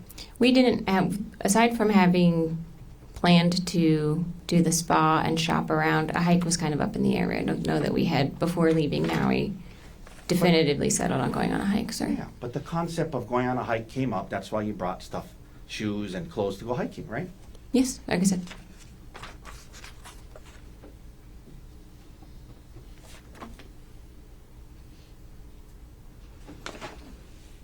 And in fact, hiking, it was not unusual for you guys to go on hikes. That's something you guys did from time to time, yes? Yes, sir. Okay.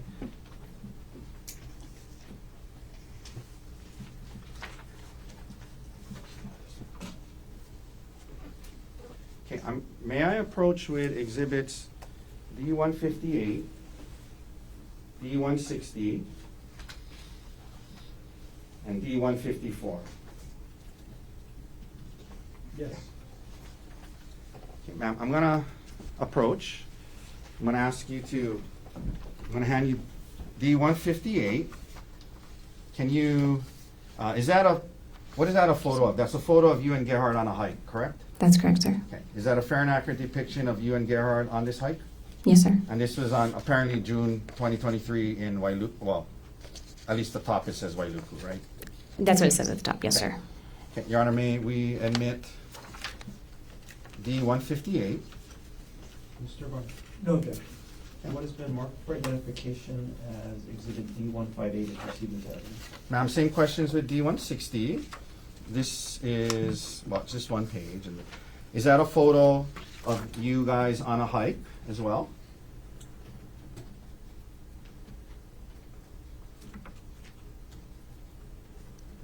Yes, sir, it is. Okay. May we admit D-160? Mr. Varner, Can I set a date for that photo? The date says, at least on the top, it says September 11, 2023, yes? Yes, it does. No objection. And then lastly, then what has been marked for identification as Exhibit D-160 is received into evidence? and then lastly, thank you, Your Honor. Lastly, this is D-154. Is that a fair and accurate depiction of a photo of you on a hike as well? Yes, sir, it is. All right, okay, thank you. May we admit D-154, please? Mr. Varner, No objection.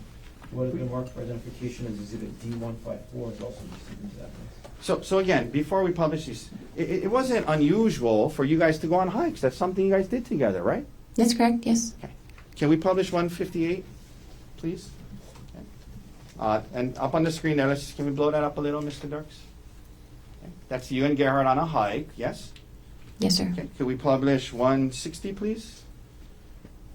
Okay. Another picture of the two of you on a hike, correct?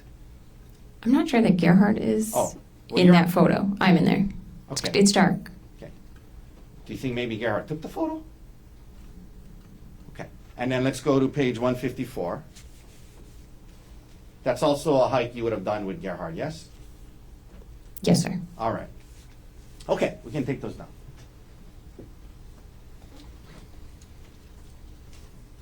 Now, the day of the trip comes, and you guys go to the airport on Maui, presumably together, yes?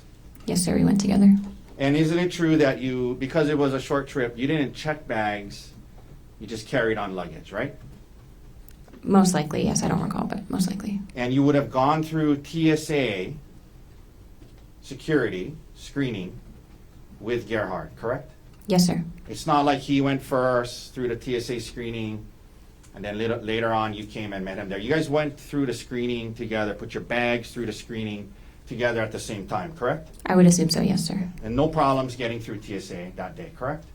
Not that I recall, sir. You get to Oahu, and the first day and night, as you indicated, you guys are having a fine time, right? Yes, sir. Go to the spa, go to dinner, and everything seems fine, right? Yes, sir. Okay.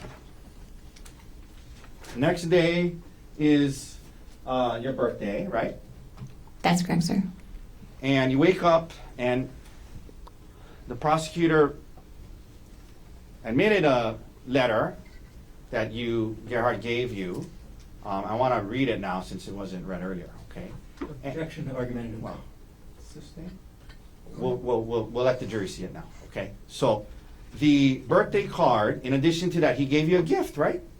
Yes, sir. And it was a nice necklace, yes? Yes, sir. He gave me a necklace. Okay. So with the card, that morning of your birthday, he gives you this nice birthday card and he gives you a nice gift before you guys head out on the hike, correct? Yes, sir. And 1 second, Your Honor, if we could, it's a similar.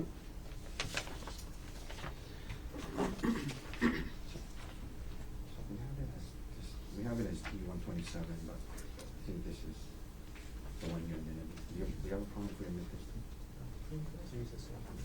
I can't pull it up. I don't have it. This is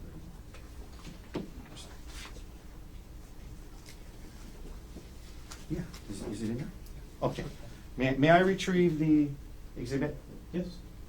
with the card? I don't know what number it is, sorry. Oh, thank you. Okay, thanks. Okay. May I approach? Yes. I'm approaching with S-133 already in evidence. Ma'am, can you please read that out loud to the jury? This is the letter that Gerhardt wrote to you on the morning of this hike. Well, let me rephrase that. This is the letter he gave to you on the morning of the hike, correct? This is the birthday card he gave me. Okay, please Yes, read sir. it to the jury. It says, "Happy birthday. Angel face, there isn't an obstacle in this world too hard for me to fight through for you. I would take on anything just to see your smile. You're one of the kindest, most giving, and selfless people I know, putting others before yourself with so much love. You're the heart of our family, and the heart is drawn. Fun, fearless, and a terrific mom. The kids and I hit the jackpot with you. Love always, G." Okay, may I approach? Okay, so that's the card he gave you the morning of the hike, right? That's right. Okay. Now, in addition to the card and the present he gave you, you were aware that he had made a reservation for dinner that night, the night of the hike, at a restaurant called Fett Restaurant. You knew that, yes? I knew we had dinner reservations. That was the extent of it. Okay. So you knew that the night you're supposed to go on a hike in a day, and you knew that he had made reservations for dinner somewhere that night, correct? Yes, sir. But you didn't know it was at Fett? Correct. Okay.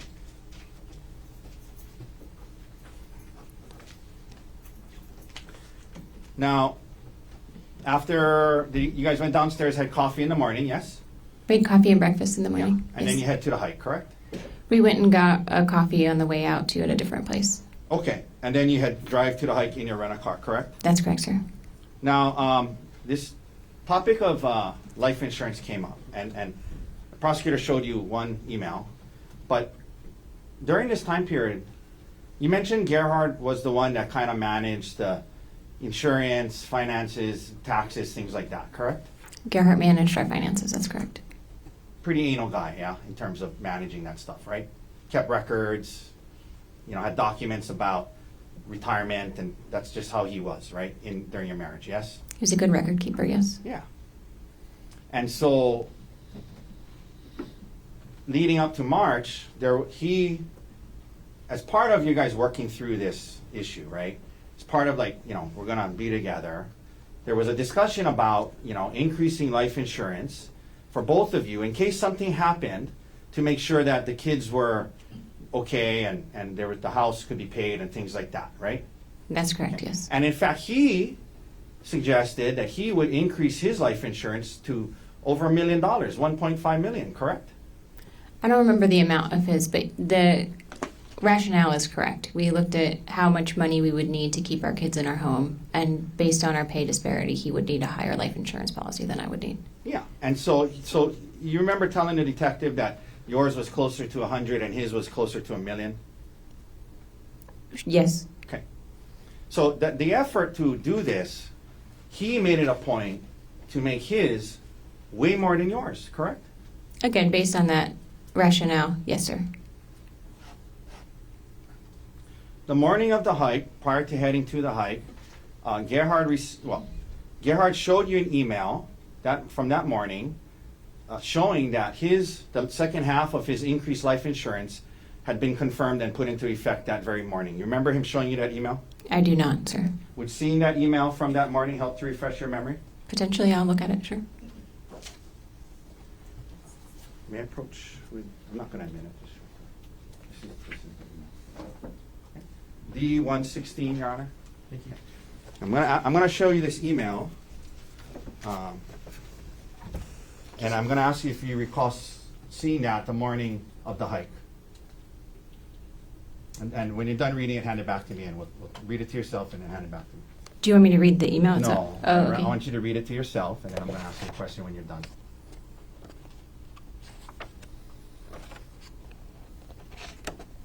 Okay. So do you recall Gerhardt showing you this email about increased life insurance on the morning of the hike? I'm sorry, I don't recall that. Okay.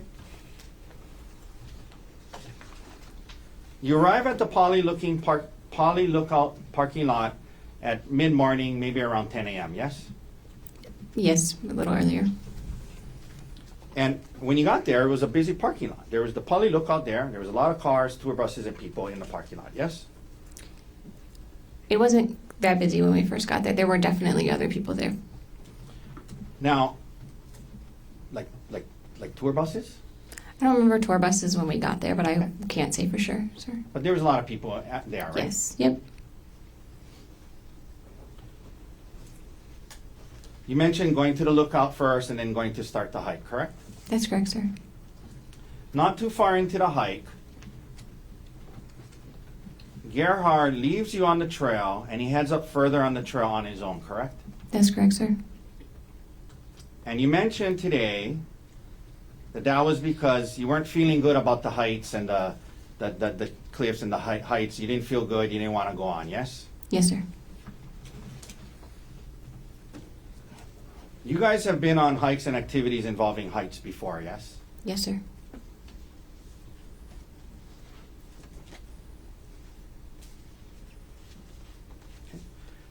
Your Honor, I'm showing defense counsel D-147, 149, and 156.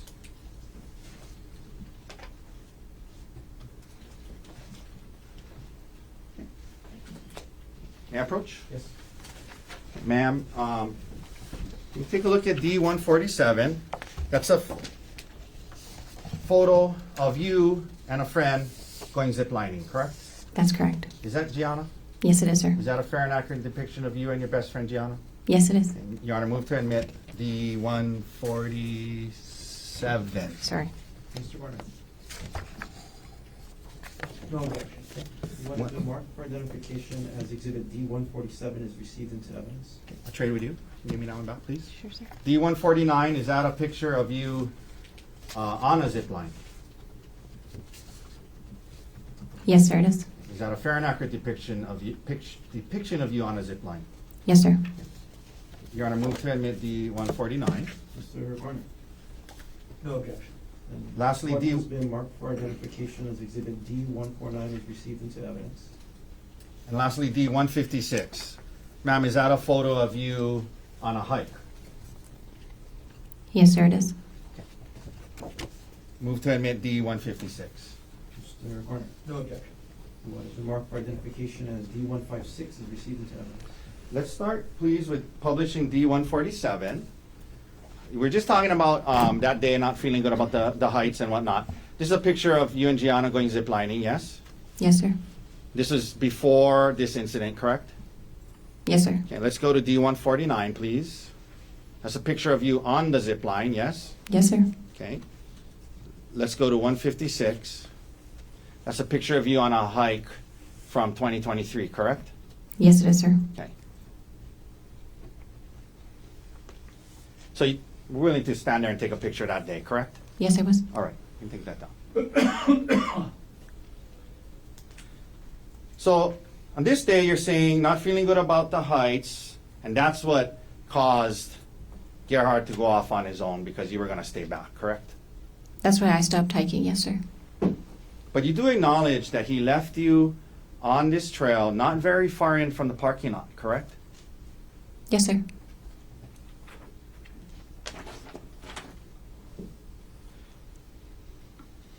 Now, you say today to this jury that you told him, I'm just going to wait here for you, right? That's correct, sir. And you're under oath today, right? Yes, sir, I am. Isn't it true when the detective interviewed about this situation, when he gets back to you, he says to you, oh, you're still here?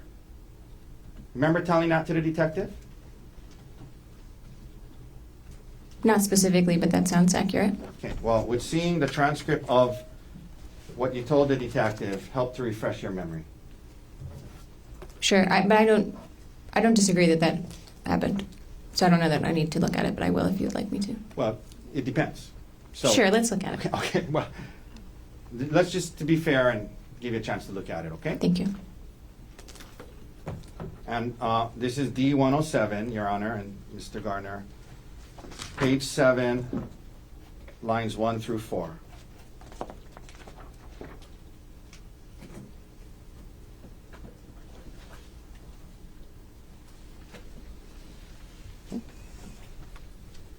If you can just read, oh, sorry, line 1. Read it to yourself, not out loud. Sure. Read it till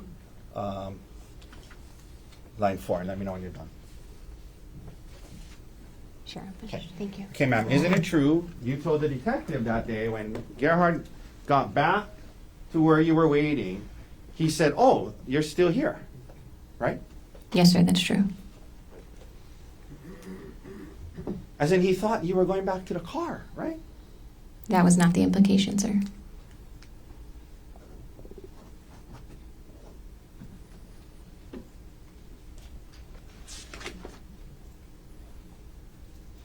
But to be clear, the area that you guys stopped was not very far in from the hike, not very far into the hike, not very far in from the busy parking lot, correct? That's right. It wasn't very far. That's correct. You described it as about 400 yards in, correct? I don't think I described it that way, sir. Okay. Would seeing what you told the detective help you recall that that's how you described it? Sure. We're now going to go to D106, page 10.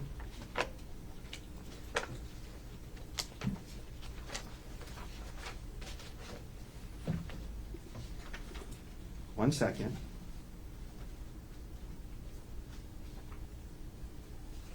I apologize. Didn't you describe it as about a quarter mile in? That sounds more accurate, sir. Okay. I apologize. Is it- Quarter mile is 400 yards, right? I have no idea, sir. Okay. Need a calculator out. All right. But you described it as about a quarter mile in, yes? Yes, sir. Not super far up this trail from the parking lot, correct? A quarter mile. I mean, it's uphill and it's rocky, but yes, But not super far into the trail, correct? a quarter mile, sir. So now he comes back, and you say he wants to, at some point, take a selfie, correct? That's right, sir.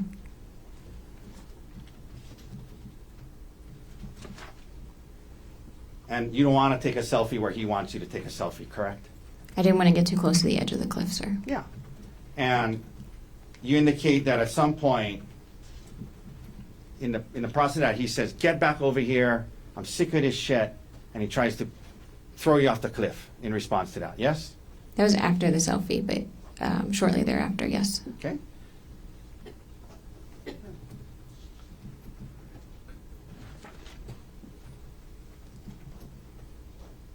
And you indicated that when he initially, according to your version of events, when he initially grabs you, Objection argumentative. Ask the question. according to your version of events, when he grabs you, he says, get back over here, and your first thought was that he was kidding because he really wanted a selfie, right? It was just very shocking. So yes, my initial reaction was, he must be kidding, yes. But isn't it true you told the detective, my first instinct was that he was kidding and he really wanted a selfie? Yes, sir. And then you throw yourself on the ground, correct? We're like wrestling. So he grabs me. I realize he's not kidding because he's forcefully moving me towards the edge. We wrestle and I throw myself on the ground. Yes, sir. Okay. And when you did that, you were about 10 feet away from the cliff, correct? Something like that, yes, sir. And that's what you told the detective, you're 10 feet away from the cliff, yes? I think I said I was about 10 feet away from the cliff, sir. Where you end up on the ground, there were plants, shrubbery, and trees in that area between you and the cliff, correct? Yes, sir.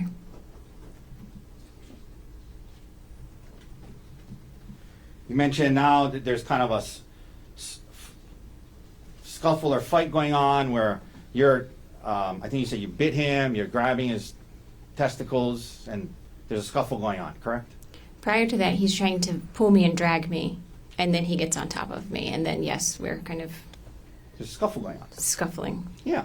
And you're biting him, you're grabbing his testicles, yes? Yes, sir. Now, you said that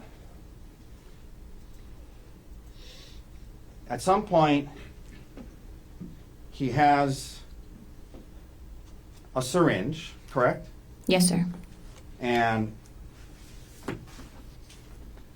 according to you, you did not see where he grabbed that from. Is that right? That's right, sir. 1 second, Your Honor. 1 second, ma'am.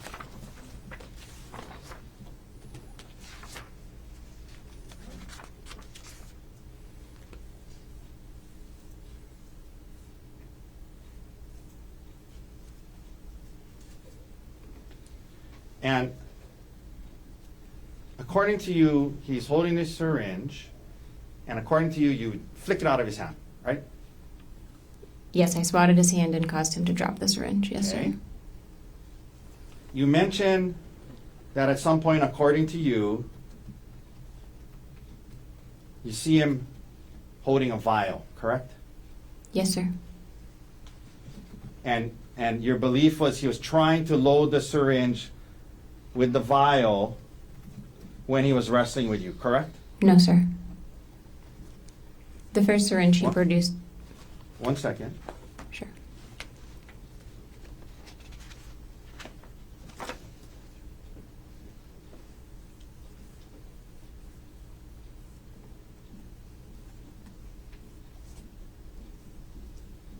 Okay. So you knocked the first syringe. He's getting the second syringe. But you think the vial is because he wants to load the syringe, right? That's right, sir. Right. According to you, this is happening while you're on top. He's on top of you. According to you, there's a kind of a scuffle going on, and he's holding a vial with one hand, reaching for another, into his bag with his other hand, and he's also covering your mouth at some point, right? Yes, sir. If I can explain, he has the vial in his right hand in a closed fist, and so he's using that arm and hand to kind of hold me down.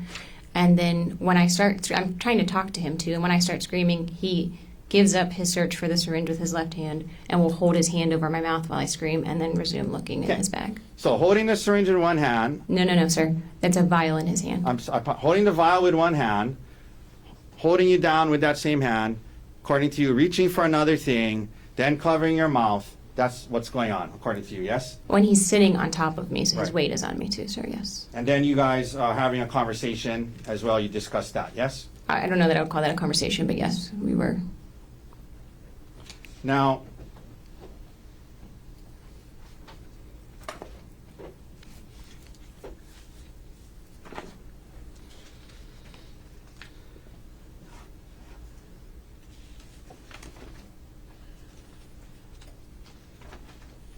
at some point you mentioned he picks up a rock, correct? Yes, sir. And he starts to hit you with the rock, according to you, yes? That's right, sir. And according to you, so the rock is something, according to you, he picks up when you guys are on the ground, correct? That's my, that's how it felt. Yes, sir. Okay? And according to you, Gerhardt then blasts you in the head with all his might 10 times with this rock, correct? I don't know that I used those exact words, but he used the rock to hit me, and it was my impression that he was using his full force at the time when asked. Okay? You said that he was bashing it against your face and head, yes? Yes, sir.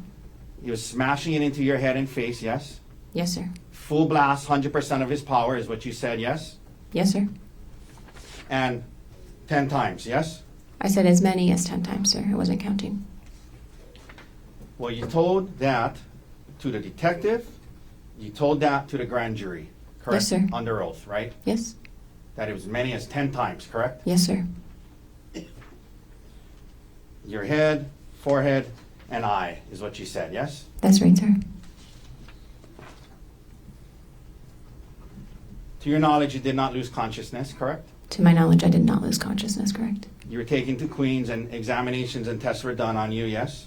Yes, sir. In particular, a CAT scan, correct? Yes, sir. You did not have any skull fractures, correct? That's correct. No skull fracture. You had no facial fractures, correct? That's correct. No fracture on my face. You were discharged the next day, correct? Yes, sir. When you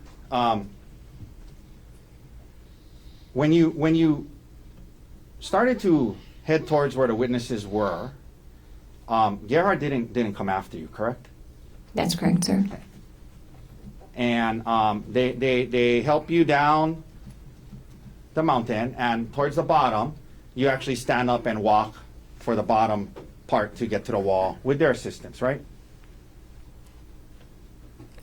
I didn't really walk there. I was holding on to both. I was more carried than walking. But yes, I was Well- upright. Okay, you were more carried than walking. Is that your testimony? Yes, sir. But you were standing on your 2 feet walking, correct? I was upright. you were standing on your 2 feet and moving, correct? Downwards, right? With their support. Sure. You were coherent and able to answer questions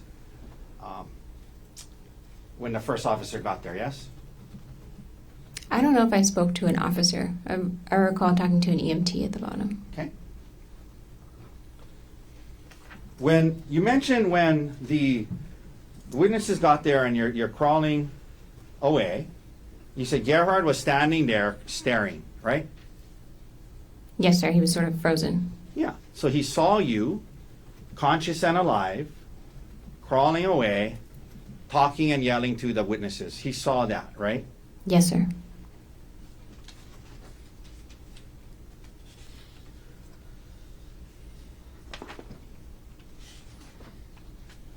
Okay. You go back to Maui. 3 days later, you say that this work bag of his gets turned in to the police, correct? The evidence specialist picked it up on that Friday. Okay.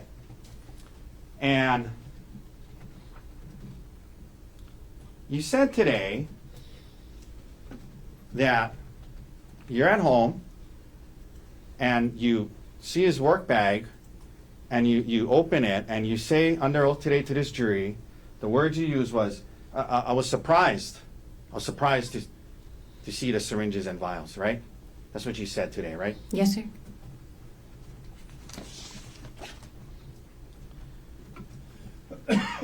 You were aware that work bag was something he kept with him at home and would take to and from the hospital every day. You were aware of that before this incident, correct? Yes, sir. Okay. And in fact, you were aware that he would bring syringes and vial, lidocaine and other stuff and have it at home in case of emergencies, right? Yes, sir. Okay. You knew that before you discovered this work bag, correct? Yes, sir.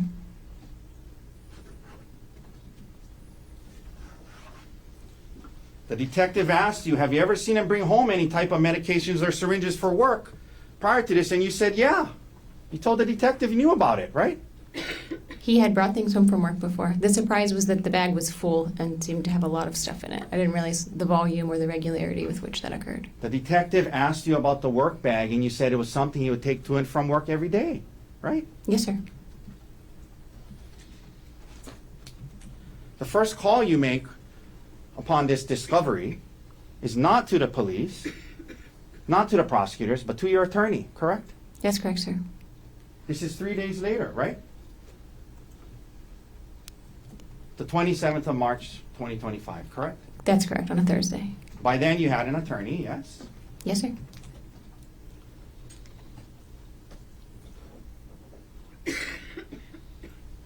First call you make is to your attorney. He says, we're going to introduce this into the case, and he calls the police, correct? I'm not sure. He says it's relevant. We need to have the police come get it. It's probably relevant.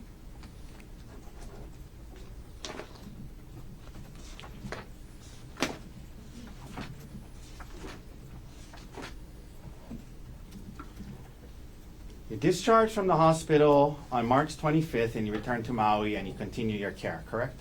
That's right, sir. And we mentioned by the March 27th, you had an attorney, yes? Yes, sir. On March 31st, you go to see your primary care doctor on Maui, Dr. Joanna Yun, correct? Or Yun, correct? That sounds right. The date I'm not certain of, but thereabouts, for sure. She was your primary care doctor, yes? Yes, for You had a sure. doctor-patient relationship with her from before this incident, correct? Yes, sir. She examines you, discusses your symptoms, and during that visit, correct? Yes, sir. She comes up with a, well, could you actually access your, that was with Kaiser, correct?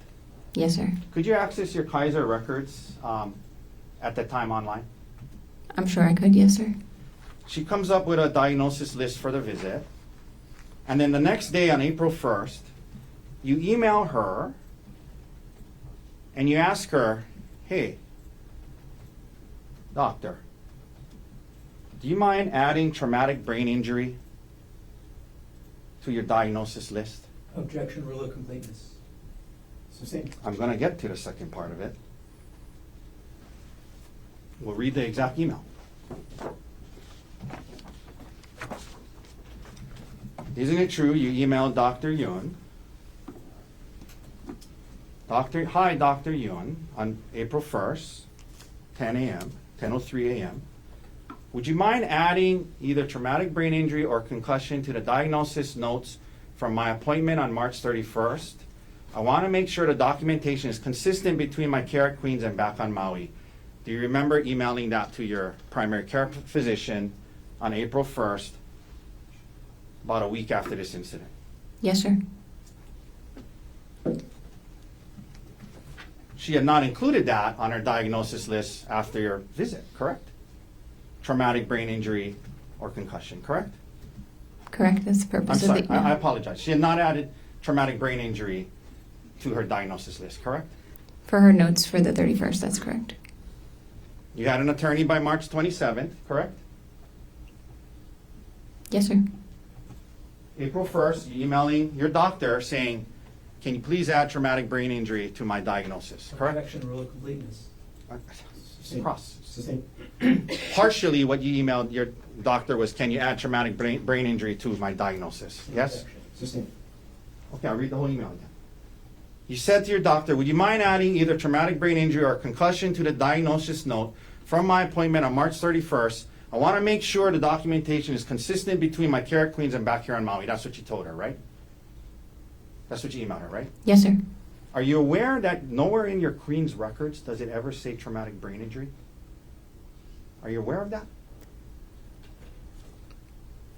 I'm not aware. Sure. Did you review your Queens records before you emailed that to Dr. Yun?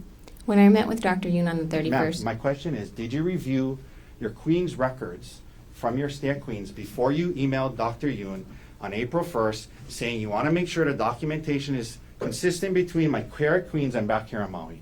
Did you review your records at Queens before you sent that email? I don't recall, sir.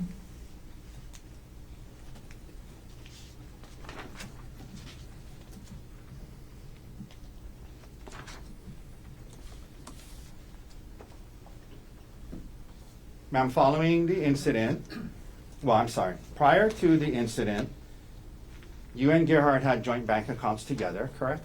Yes, sir. Joint meaning they belong to both of you, yes? Yes, sir.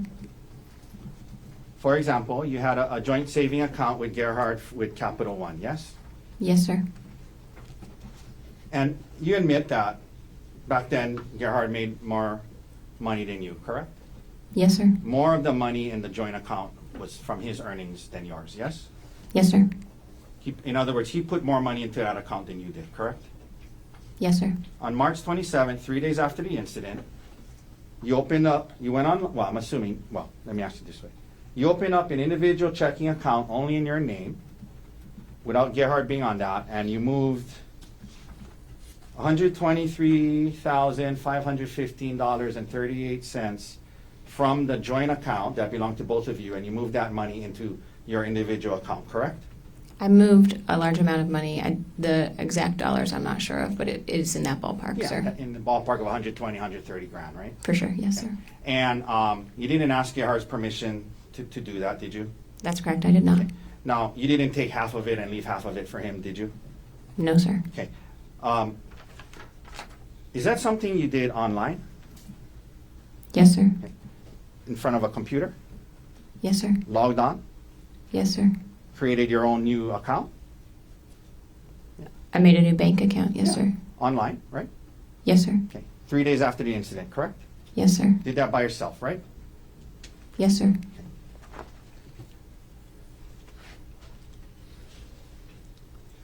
On March 27th, when you did move that money, you had not yet filed for divorce, is that right?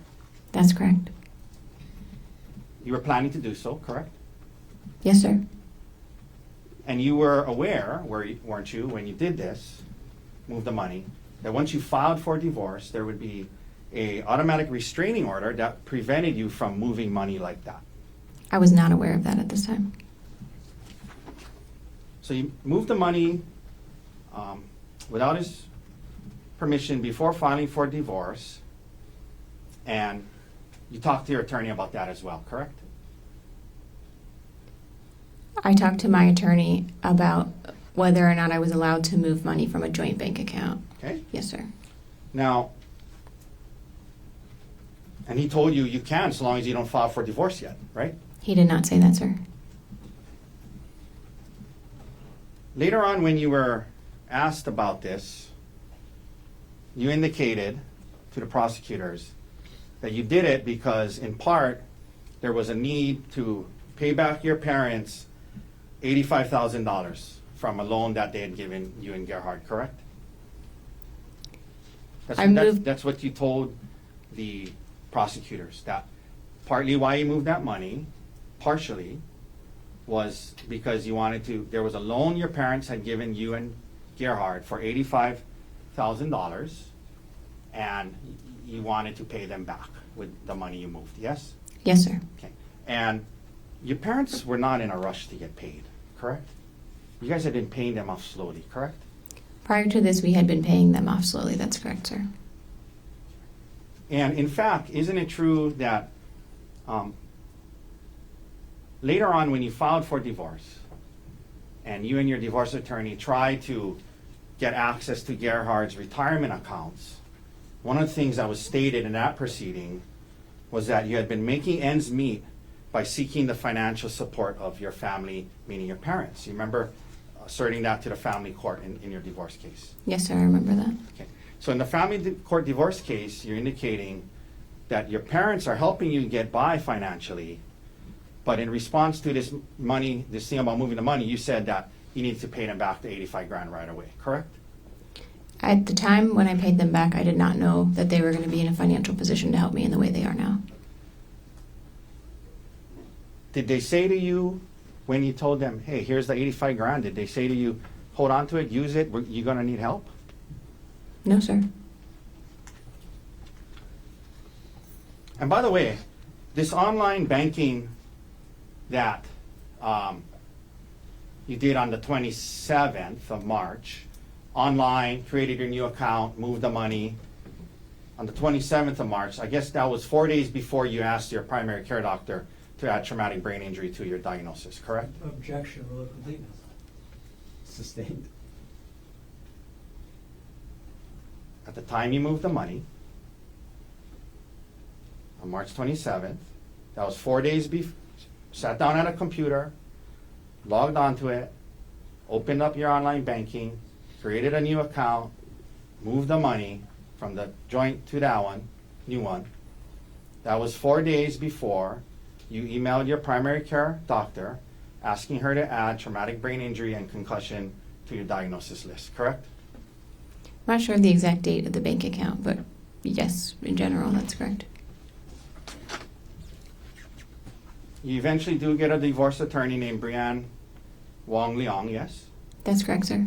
And you guys do file a complaint for divorce, correct? That's correct, sir. And you indicate on the complaint that you should get full custody of the kids, correct? Yes, sir.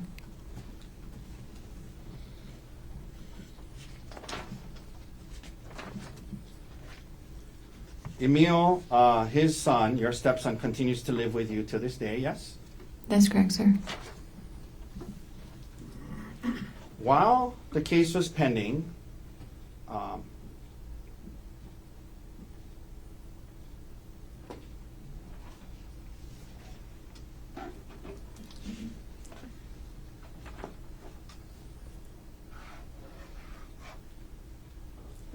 after the incident and Gerhardt is arrested, you start having phone calls with Mr. Miller again, correct?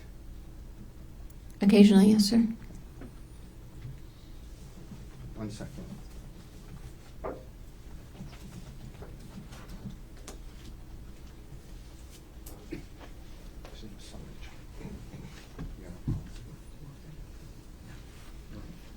Your Honor, at this time, we'd like to admit D-184. It's a summary chart from the phone records of Ms. Konig in this case, D-184.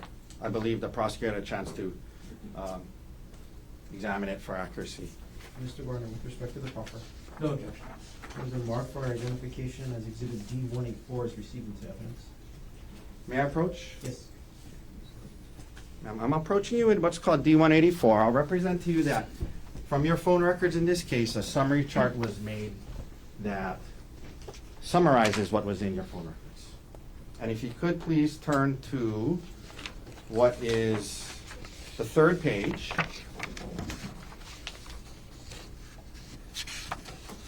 Let me know when you're there. It starts on September 5th, 2024 at the top. You see that? Yes, sir. Okay.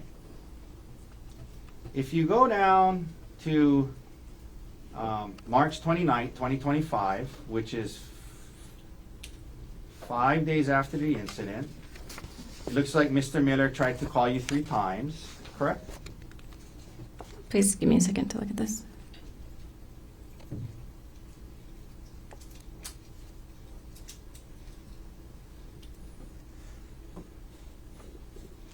Some of them don't look different. I'm not sure what the Oh, I columns are. apologize. You know what? You might be right. He attempts to, it's repetitive, but he tries to call you on the March 29th, 2025, yes?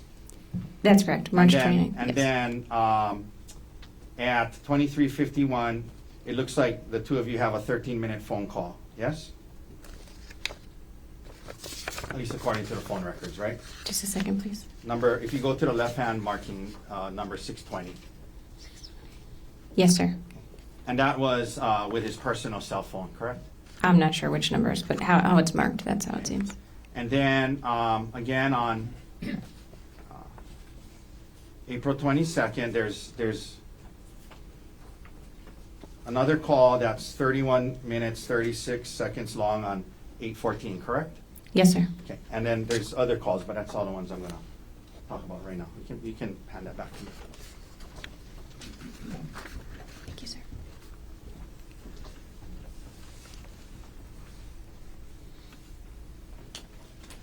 Now,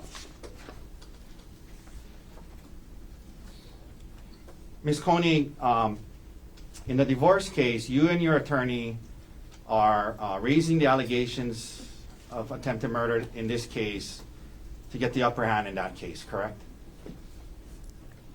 The Let criminal me case. rephrase. Thank you. Do you recall, last week, the day this trial started, you signed off on a document that was submitted to family court called a motion to set. Do you remember that? Yes, sir. I remember signing the And- motion to set. And in that motion, well, you signed it and adopted it as true. Remember that? Yes, sir. And that motion details the allegations in this case and then states that you should get full custody of the kids, correct?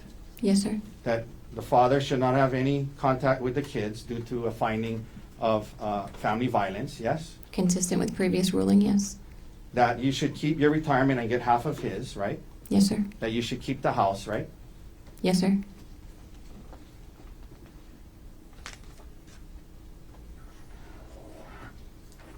Okay. Good afternoon, Ms. Konig. I know it's been a long morning. I only have 2 quick follow-ups that I forgot to ask you about earlier. You know, you mentioned when I was asking you about the fact that you were using WhatsApp to communicate with Mr. Miller instead of, you know, your phone or email, text messages on your phone or email. I think you indicated, well, you would use WhatsApp to talk to other people at work from time to time too, correct? Yes, sir. Okay. But isn't it true that TerraPower, which is a nuclear engineering, it's a nuclear energy company, correct? Yes, sir. The sanctioned software for company communications was Microsoft Teams, correct? They provide Microsoft Teams for us, yes. Right, and that's how they wanted you to message each other because it's a secure communication network, right? Not exclusively. We're instructed to use encrypted messaging when we talk about work. You were instructed to use encrypted messaging, right? Yes, sir, which iMessage counts, and so does WhatsApp. Now, in August of 2024, you went on a trip to South Africa with Mr. Miller, correct? And another TerraPower employee, yes, sir. I didn't ask that. I asked if Mr. Miller went on that trip with you, yes or no? Yes, he did, sir. And in fact, not only did he go on that trip with you, he advocated for you to be able to go on that trip with him, yes? He helped set the group of people going, yes, sir. And he specifically got you to be able to go on that trip with him, yes? I don't know the answer to that, sir. Do you recall messaging him on WhatsApp on October 30th and saying, I know I said it earlier, but I sincerely appreciate you getting me on this trip? Do you remember messaging that to Mr. Miller in August after this trip? Yes, sir. No further questions. Thank you, Ms. Konig. Thank you. Mr. Gardner, any reader? Yes, sir. Could I have just a moment to get this out? Yes, take your time. Turn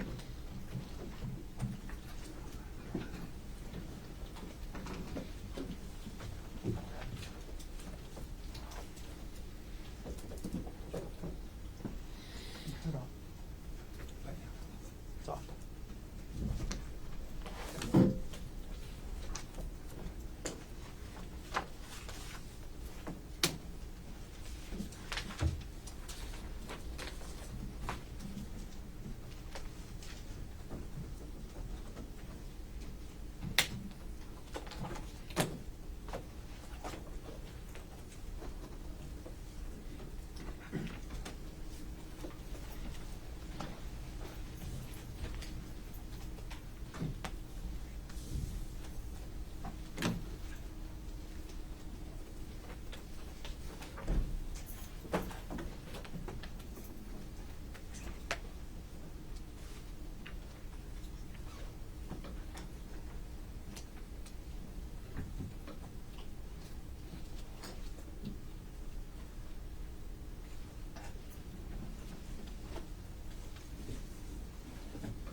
Okay.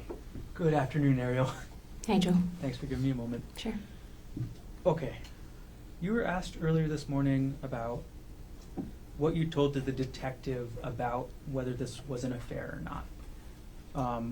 Why did you describe what happened to the detective in the way you did? When everything happened, Gerhardt and I talked in couples therapy and discussed whether or not this was, quote unquote, an emotional affair. And we determined that it felt like an affair to Gerhardt, an emotional affair to Gerhardt. And so that's how we treated it in couples counseling. But in the traditional sense of an affair, aka, sex or something like that, I would not say it was an affair. And that's why I answered that way to the detective. So was there anything physical? at all? Nothing, no.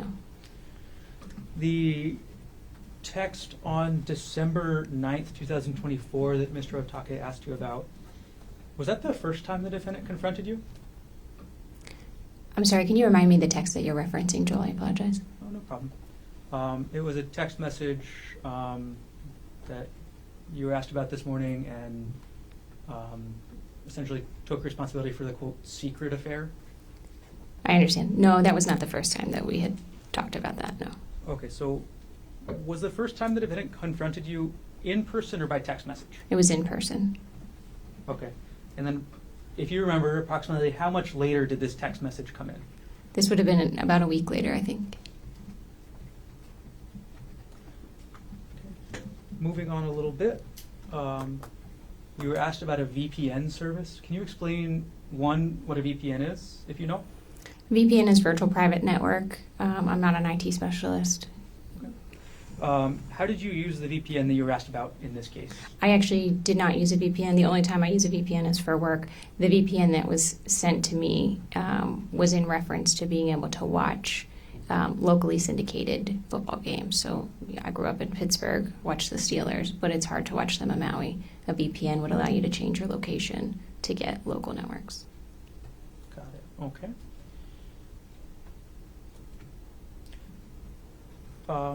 Going back to this confrontation about this quote, emotional affair, who did the defendant tell first? He told Bryant and Gianna we were out having a drink, and I went to the restroom, and he told them. He basically said Aries having an affair. How did you feel about that? It just felt, like I said, unfair because I would have liked to talk to Gerhardt about it first. And you were asked something about giving up your privacy earlier this morning after the defendant confronted you about this affair. What did you mean by that?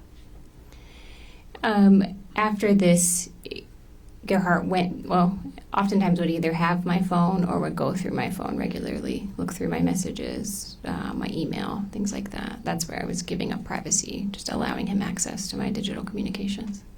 And how long did that last for? I would say weeks. By the end of December, did you have your phone back? Yes, and honestly, it was just the beginning of December where I didn't have my phone most of the time. By the end of December, I had my phone. It would just be that he would go through it. And how long did the defendant keep going through your phone after this came out? I don't recall. I think maybe periodically, still in January, potentially.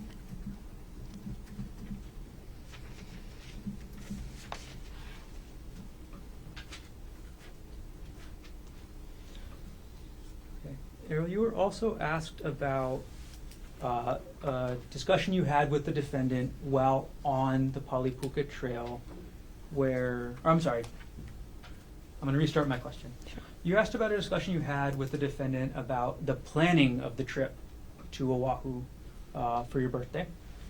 How did the defendant react when you said, we don't need to go to Oahu now? Oh, he was just like, oh, well, we should go. It'll be fun. It'll be nice for it to just be the two of us.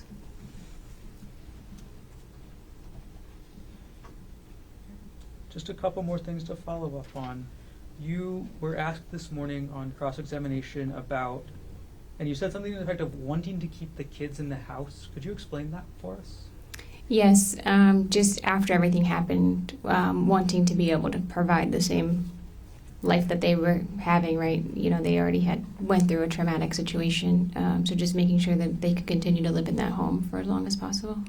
That's Okay. what I was referencing. And this is hypothetical with regards to the life insurance, right? I'm sorry, yes, this was the planning around life insurance and kind of the methodology that went into coming up with the life insurance amounts was making sure that should either of us not be earning money, we could still afford to keep the house that we have on Maui and keep our kids there. How important was it to you to keep your children at that house on Maui? Objection irrelevant, beyond the scope. Overruled. Very important. But, you know, that was the basis for us really working on our marriage and, you know, for a lot of the things, you know, trying to keep the kids stable.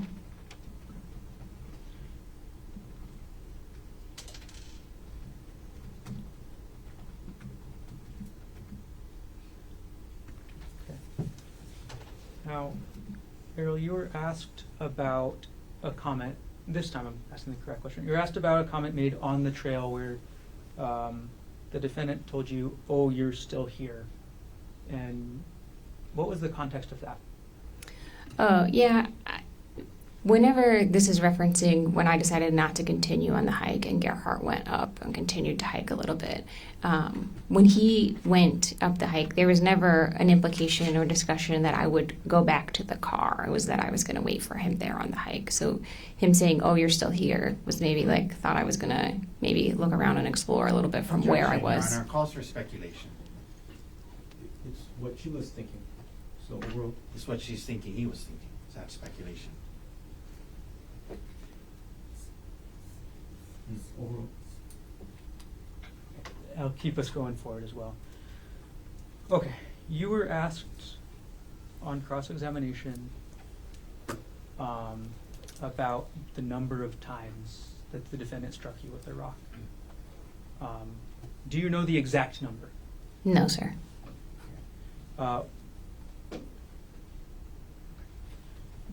When you talked to the detective, did you give him an exact number or an estimate? An estimate, sir. And what was the exact words that you were asked about and used? As many as 10 times. I said he hit me as many as 10 times. And you were asked this morning about being hit in your head. So let's go over. Where were you hit? Where did the defendant hit you with the rock? I was struck on my right eye. I had a laceration down to the skull above my eyebrow here. And then all over my head, I had a large laceration that went back here and down here. So I was hit kind of all in this area. Were any of your other body parts hit? Yes, my left hand was hit where I was, Objection. Oh, beyond the scope. Overruled.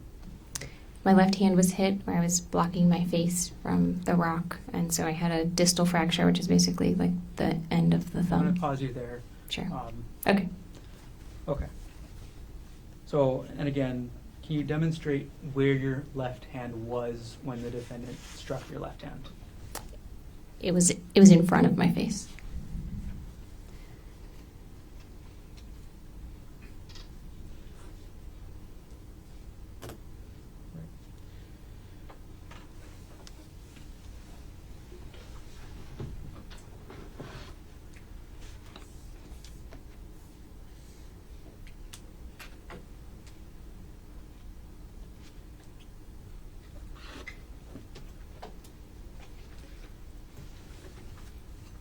Arielle, I'm going to show defense counsel what will be marked as state's exhibit number 88, previously provided.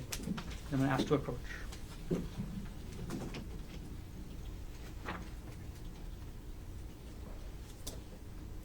Is that looking at us?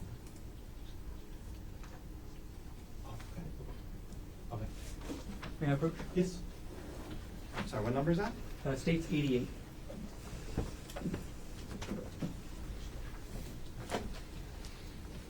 Arielle, I've just handed you what's going to be marked as state's exhibit 88. What, do you recognize what that is? Yes, sir. Okay, what is that? This is Gerhardt's work bag. Is that the same work bag that the police recovered from your home on Maui? Yes. Okay, thank you. I'm going to retrieve the exhibit from you now. Thank you. Sorry, thank you.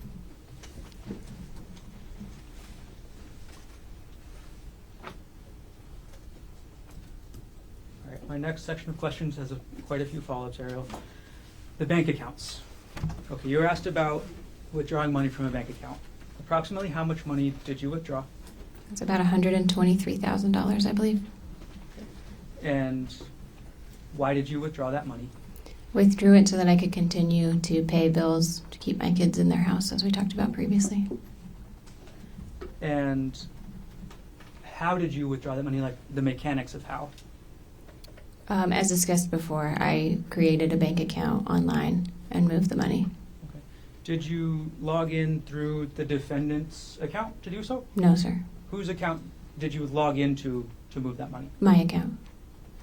And what type of account was it again, joint or separate? The account I logged into was a joint account. I moved it to a separate account.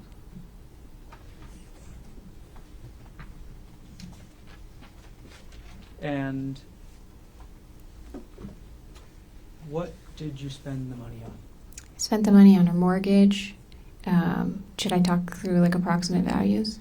Yeah, why don't you give us an estimate of where that money went? Sure. Okay, so if you just take like some of the big hitter items, my mortgage is $8,000 a month.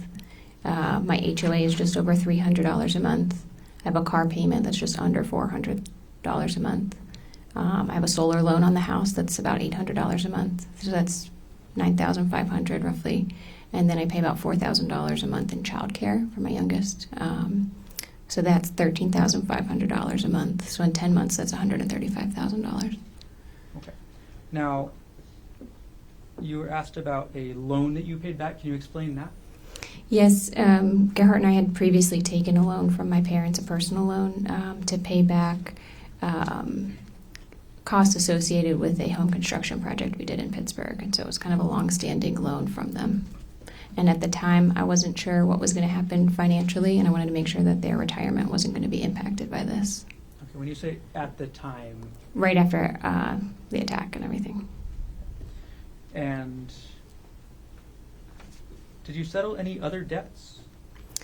I did. I paid off Gerhardt's outstanding credit card balances, just so those wouldn't be overdue. Again, that was joint marital debt, so I tried to pay down joint marital debt. Okay. Do you remember how much of that joint marital credit card debt you paid off? I don't remember the values. I apologize. Okay. If you were to see your bank statements again, would you be able to remember? Yes. Okay. I'm going to approach with what's been marked as states 156.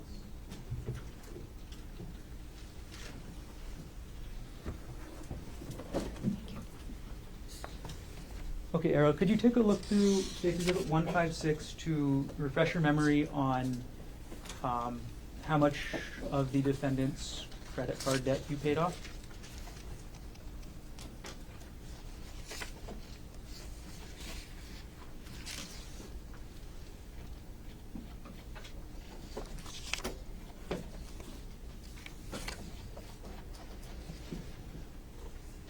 And when you've reviewed, let me know.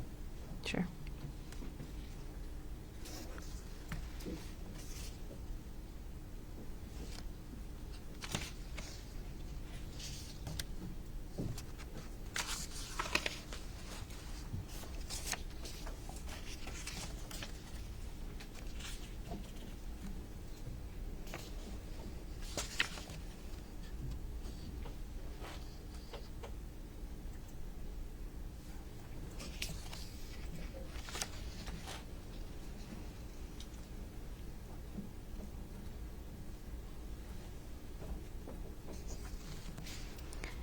There's one for, I'm sorry. Have you reviewed the exhibit? Yes, I Is your have. memory refreshed? Yes. Okay, I'm going to come collect the exhibit from you, and I'll ask you the same question again. Okay. I'm collecting State's Exhibit 156. Okay, Arielle, how much of the defendant's credit card debt did you pay off?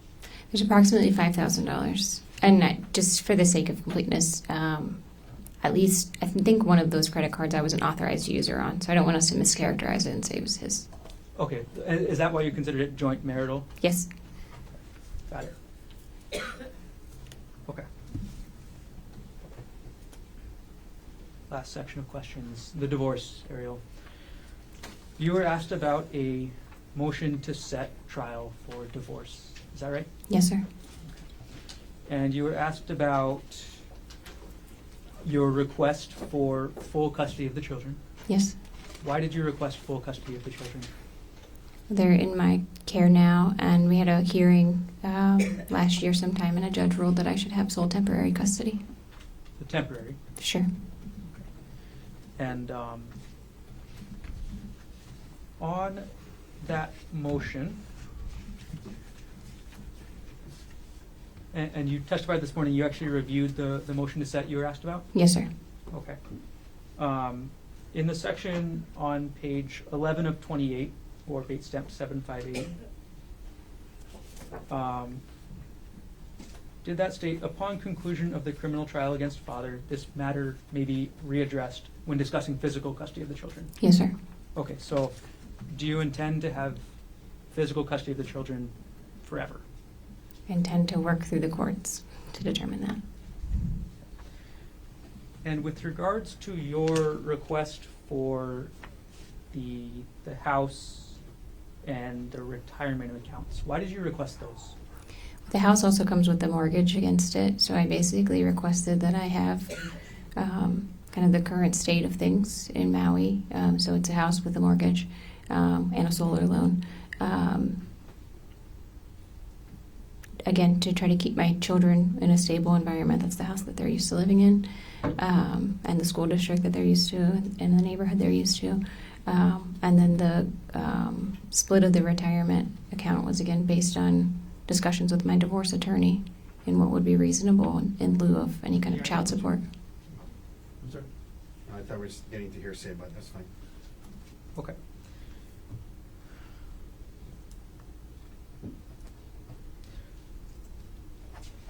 I'm going to show you what's been marked as Defense Exhibit 187, page 12 of 28, base stamp number 759, at the very top of the page, under number 3, child support.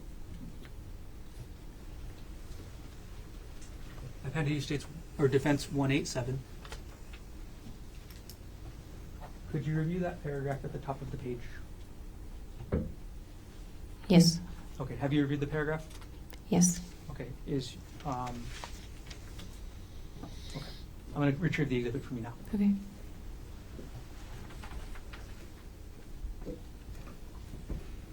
Arielle, why did you request the house and the defendant's, part of the defendant's retirement accounts? Since he can't earn his previous income, would be unable, it's unlikely that he'd be unable to pay child support that would keep their standard of living the way it was previously. Okay. Understood.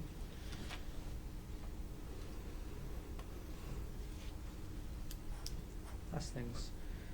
Several times this morning in your testimony, what happened up on the Pali-Puka Trail has been characterized as a scuffle. Is that a fair characterization? I consider scuffle to be like a back and forth, like a wrestling thing. So it depends on the context. I mean, I would call it an attack versus a scuffle. When you were fighting back on March 24, 2025, what were you fighting for? My life and the ability to see my kids again. Thank you. No further questions.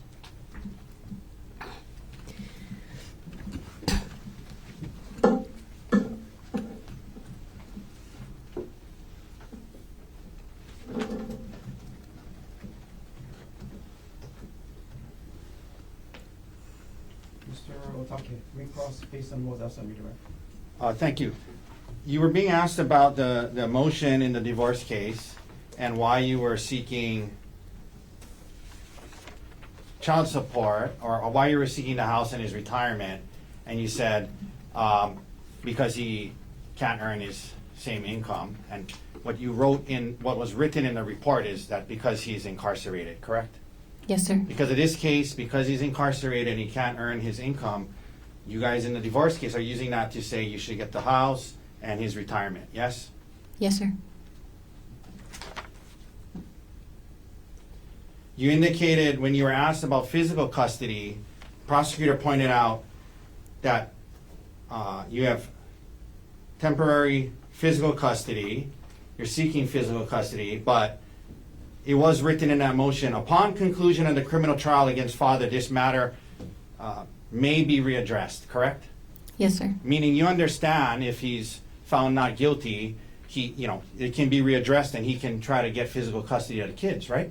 Yes, sir. I understand that. And if he's contrary to that, found guilty, you know that he's not going to be able to have custody of the kids, right? Yes, sir. And then you would get full custody of them for the remainder of their juvenile life, correct? Yes, sir. He wouldn't be able to see them or have a relationship with them for the rest of their juvenile life. You understand that if he's convicted, right? And that's why you guys wrote that in there, right? Yes, sir.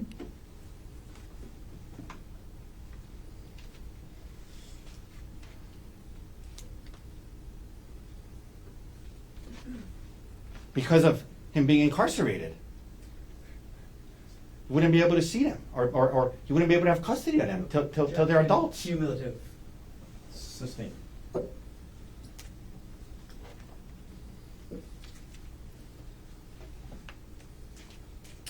You and your divorce attorney are using the allegations in this case as a basis to ask for certain things in the divorce and custody case, correct? Objection argumentative. No overrule. Correct?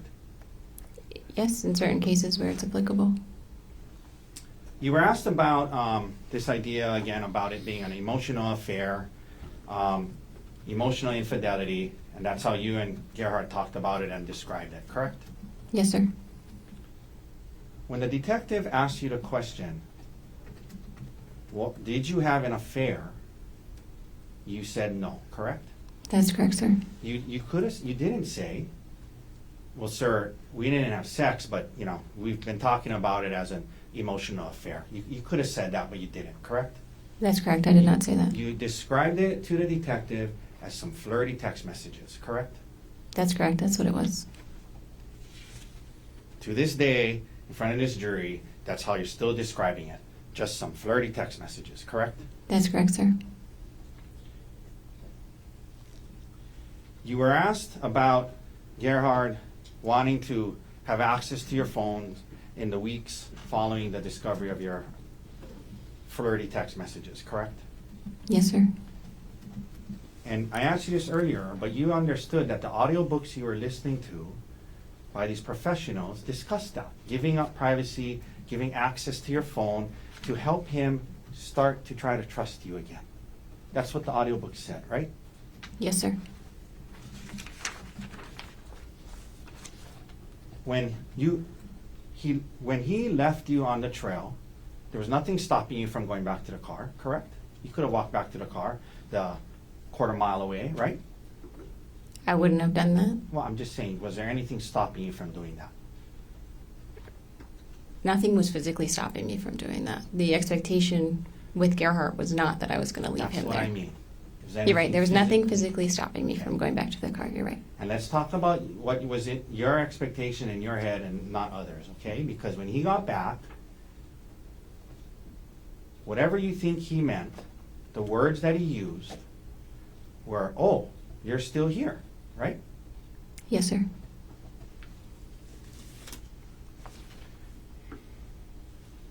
Let me, so you were asked about the number of times you're hit with a rock, and you told the grand jury as many as 10 times, yes? Yes, sir. You told the detective as many as 10 times, yes? Yes, sir. But today you're saying you don't know how many times you were hit, correct? I said as many as 10 times. I'm asking you to, that's what you said to the grand jury, and that's what you said to the detective. Today on redirect, when you were asked about that, your words were, "I don't know how many times I was hit," correct? Objection, misstates the testimony. No, overruled. That's what you just said. I don't know how many times I was hit, right? I don't know an exact number of times that I was hit. The credit card that you were paying off, at least some of that was a joint credit card that you were on as well, correct? As stated, yes.